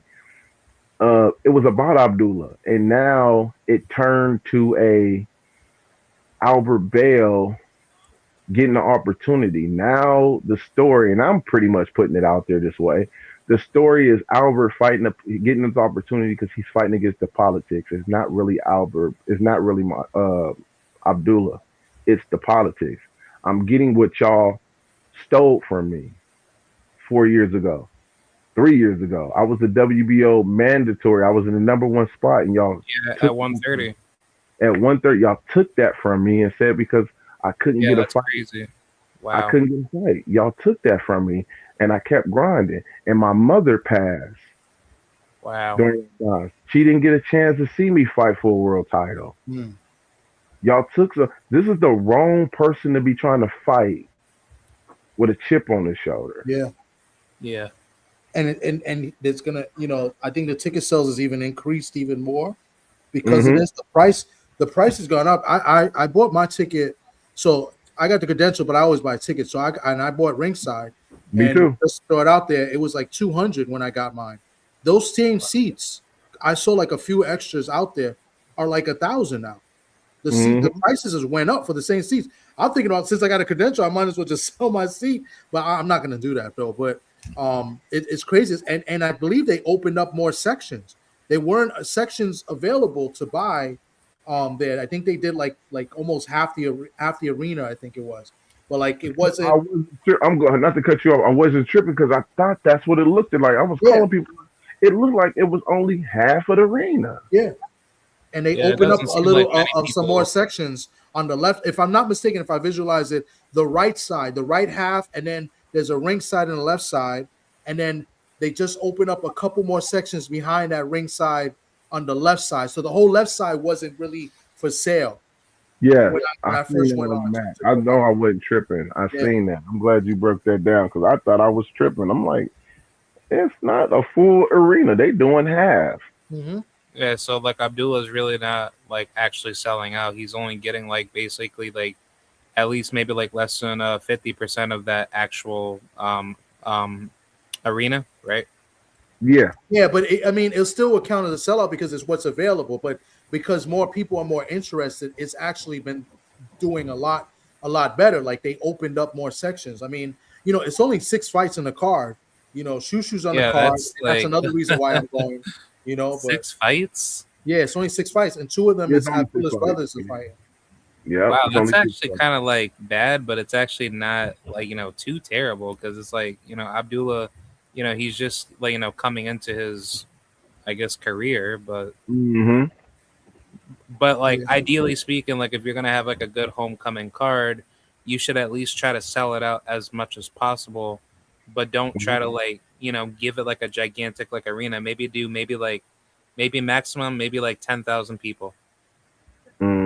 I think, and that's why they picked the Wolfstein Center. Though I thought that was my concern was where he was going to place it, where he was going to fight because Abdullah is a great kid, but he's not the Adrian Broner.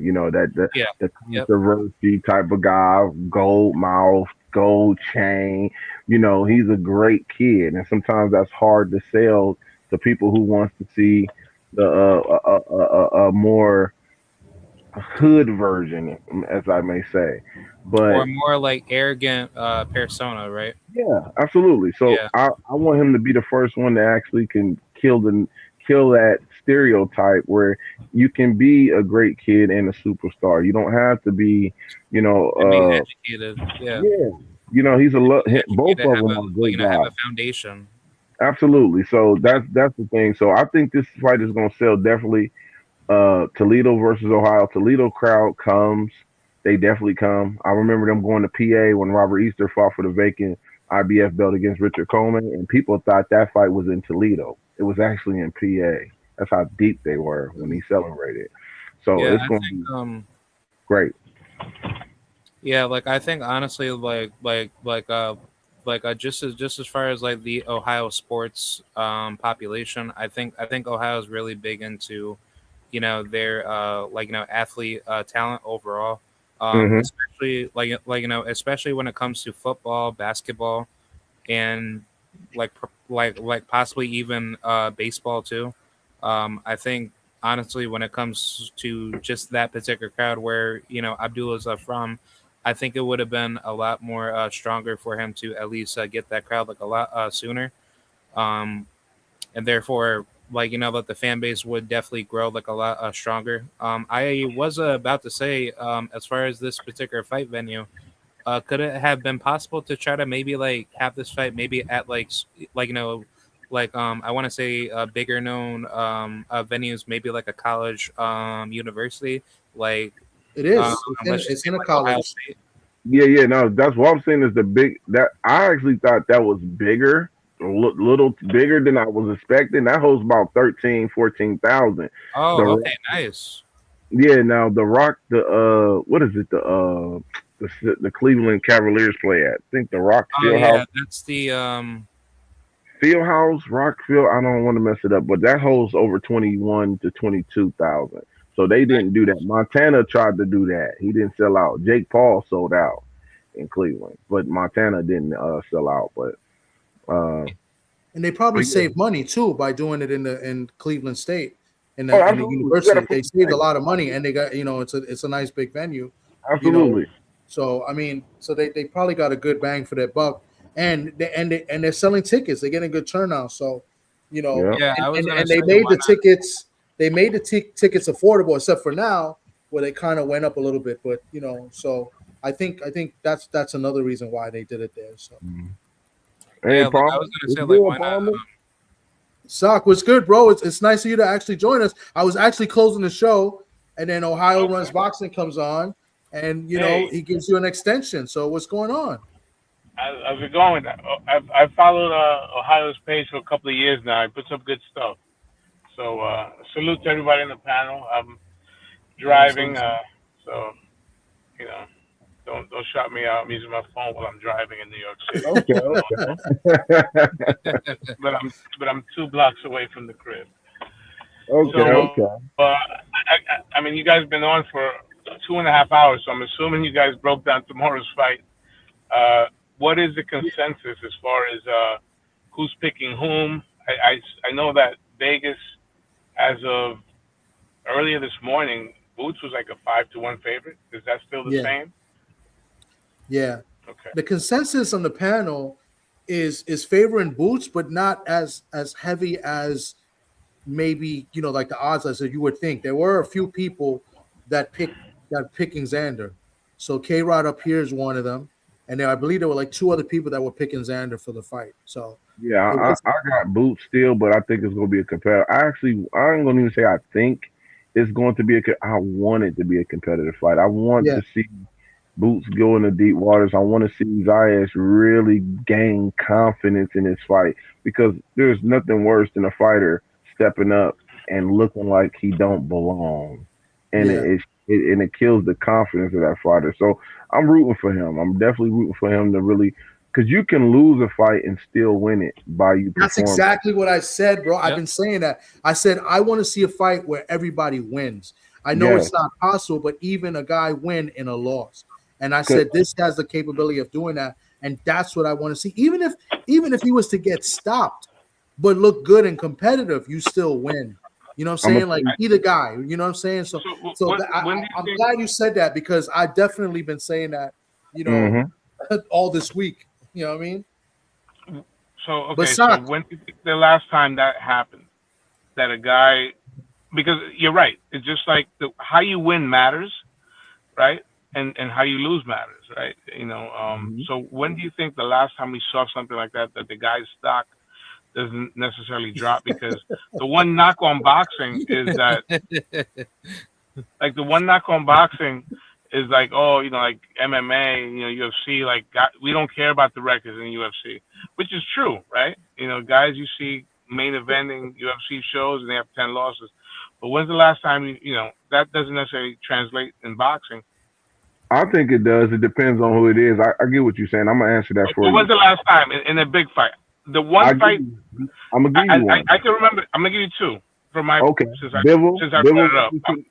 As a kid, wait, can you guys hear each other? Hold on. You've been on for 2 hours, bro. Wait up. No, Ohio just got on. Ironic. I'm fucking with you. Ironically, the one fight that stands out to me was an Ohio native. As a kid, Arguello and Mancini. Arguello made Mancini a star in a losing effort. That's one.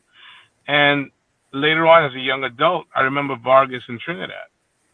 Vargas really didn't lose any stock because of the way he went out. So those are the two that somehow, I don't know if it's the bourbon talking, but that those are the two that popped up into my mind. Go ahead. Anybody? Yeah, Bivol. I say Bivol beating Canelo. Canelo stock never dropped when he lost to Bivol. I'm gonna give you Adrian Broner. Adrian Broner is another guy that was able to still sell out arenas, and it seemed like people were still calling him out when he had 1 and 2 losses. It never changed. His stock really didn't drop at that time until he started aging, and he wasn't winning as consistently. But he didn't drop. Even you can go farther. You're talking about recently, but I've always said you can beat certain guys who has an aura about them that you just can't take from them because of how they were built. Mike Tyson can't beat Holyfield, but people love Mike Tyson way more than Holyfield. They were Harvard, for some odd reason, don't even get mentioned over Roy Jones when it comes to all-time greats. But he owned Roy Jones. You get what I'm saying? So sometimes how you build them, it's hard to take from. Errol Spence got beat half to death by Terrence Crawford, and I guarantee you, if he would have fought 6 months later, he would have sold out Texas Stadium. Period. Somebody just well, asked this well, guy. It's funny that you mentioned Errol Spence because that's how I see Ennis like. Because Jaron Ennis has not fought a fight yet that you feel that he's got a chance to lose. Like every fight that he's been in, he's expected to do what he's done. So I think their careers are very parallel to each other. So, and the same thing with Xander. So this is, I mean, I don't want to say it's the first step up fight for both guys, but it kind of is. It's like this is the first fight that you can make a case for the other guy being, getting a shot, despite the 5-1. Now, Jaron Ennis is 28 years old. You know, so He's if gonna you be look at it 29 tomorrow, I think the fight is the day of his birthday or the day after. So. I don't know if you guys touched upon this, but I'm of the belief that the star in boxing is important. Who do you think would benefit the business side of boxing winning? I think it's no brainer. I think Xander winning is much better for boxing than Jaron Ennis winning. That's a great question. Yeah, I think so. Great question. You know what? I didn't even think about that until you said that. What is better for boxing in that situation? You are absolutely right. I think some people go against root for the underdog. I may say, root for the underdog because sometimes the great skillful fighter sometimes looks invincible, and people want to see him go through adversity that they never seen him, because that's how you win people's respect. Even if you lose, they want to see how do you react when you get cut? How do you react when you get dropped? That's how we tell if you a real fighter. It's like anything. It's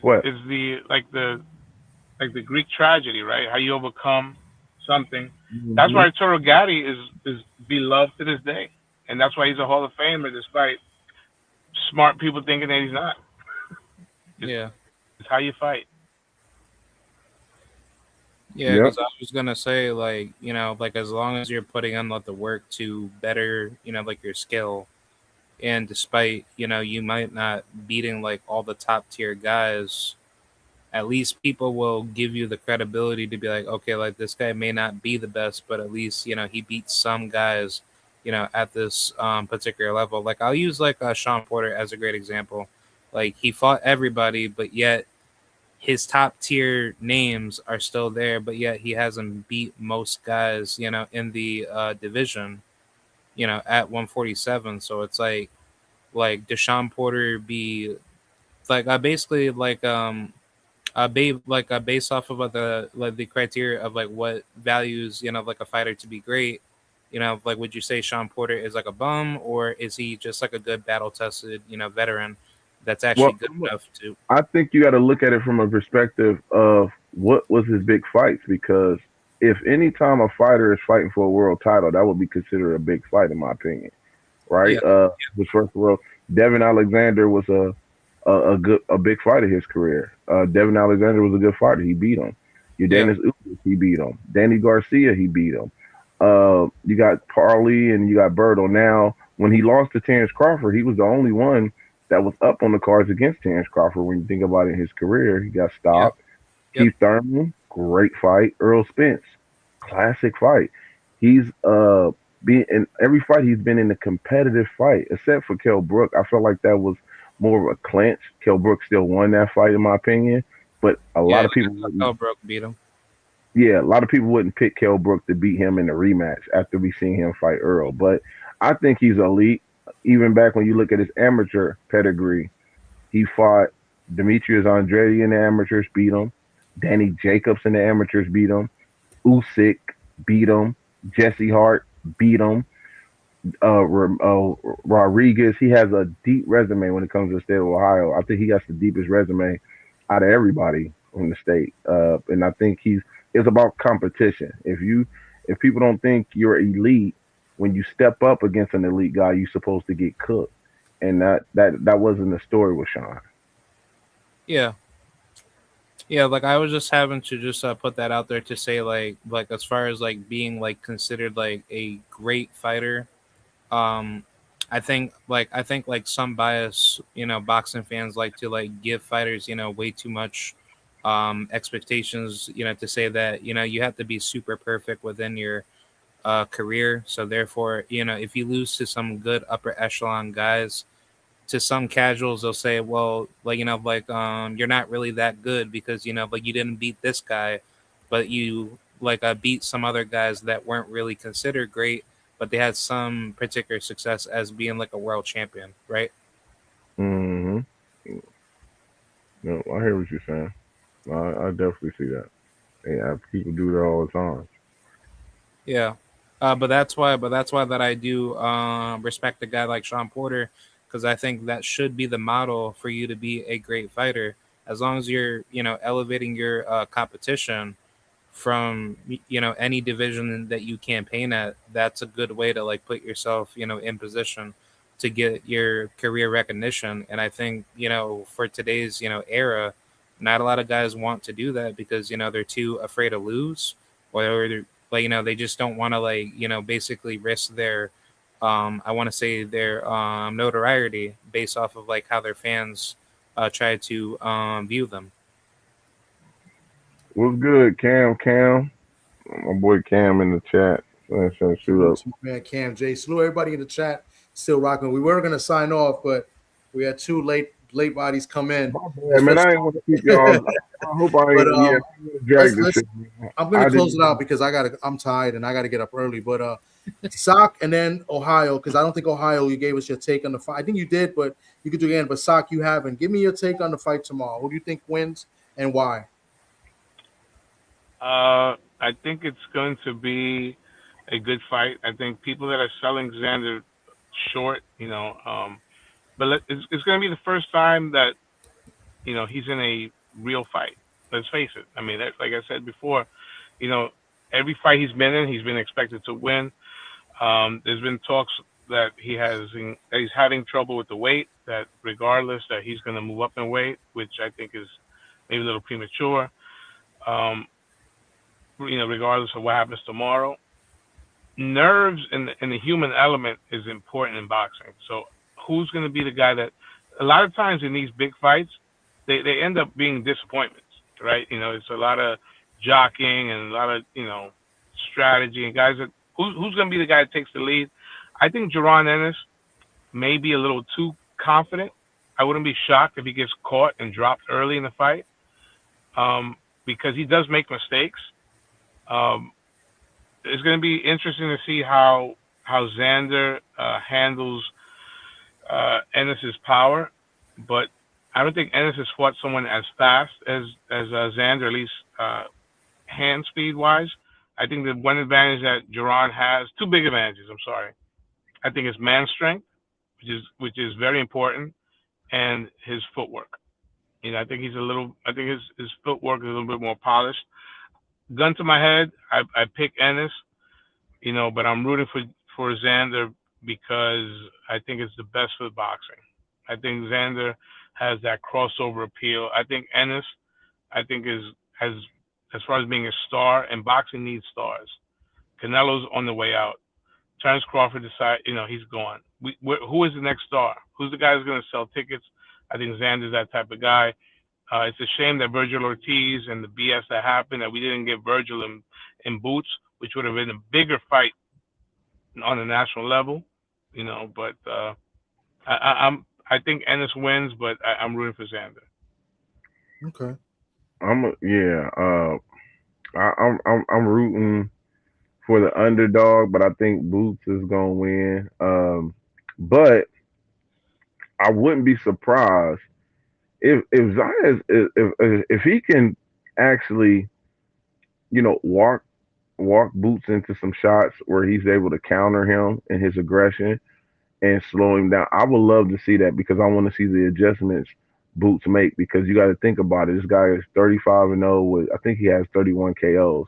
A lot of them start believing in the hype of themselves and their power, and they start fighting like it, and they eventually get caught, and they eventually get caught. And that's one of my concerns going into the next week's fight with Abdullah, being an action-packed fighter himself and explosive. You can get walked into some shots because you trying to be over aggressive, and I think Boots has that mindset.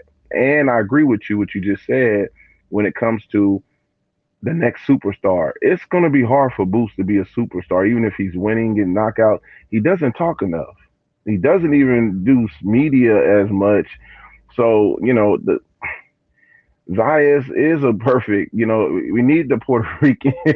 I can't believe I'm saying this, but it's just the truth. If we want the sport to thrive, Zayas got to be the one that, bring it to him. And let's say it's a rematch. Let's say it's a controversy decision. Oh my goodness. I'm only not going to this fight because I'm heading to Cleveland. That's the only reason why I'm picking the Cleveland fight. I'm right down the street from that fight. So that's the only reason why I'm not going. But I wanted to go to New York to see this because I don't think it's going to be a one-sided fight like people are making it. Yeah, I agree with you, man. I think it's gonna be a good fight. I really do. But I wouldn't be surprised if the first 3 or 4 rounds were like waiting for something to happen. 5 rounds, and who's gonna take the lead? So nice. I appreciate everybody, coming up and talking. Good boxing talk. We had good conversation today. Let's go Xander, even though I'm picking Boots to win, but I'm rooting for Xander. I'll be in the building tomorrow. And listen, we had a good conversation today. We talked about the card tomorrow, and I totally forgot to mention the Zuffa card Sunday. That's going to be a really good card. I like the card. I like the fights in that. I like Kane Sandoval against Brandon Lee. I think that's a really good fight. Obviously the main event, De Los Santos and Rayo, that's going to be a good fight. That's going to be an exciting card. So we got some good fights this weekend. So this is going to be a good weekend of boxing. So, and then to follow it up next week, I'll be in Cleveland next week for, see my guy Shushu. He was Sock's guy first, but Sock introduced me to Shushu, so now he's my guy. You know what I'm saying? And, and then I'll never forget, Sock introduced me to Shushu personally.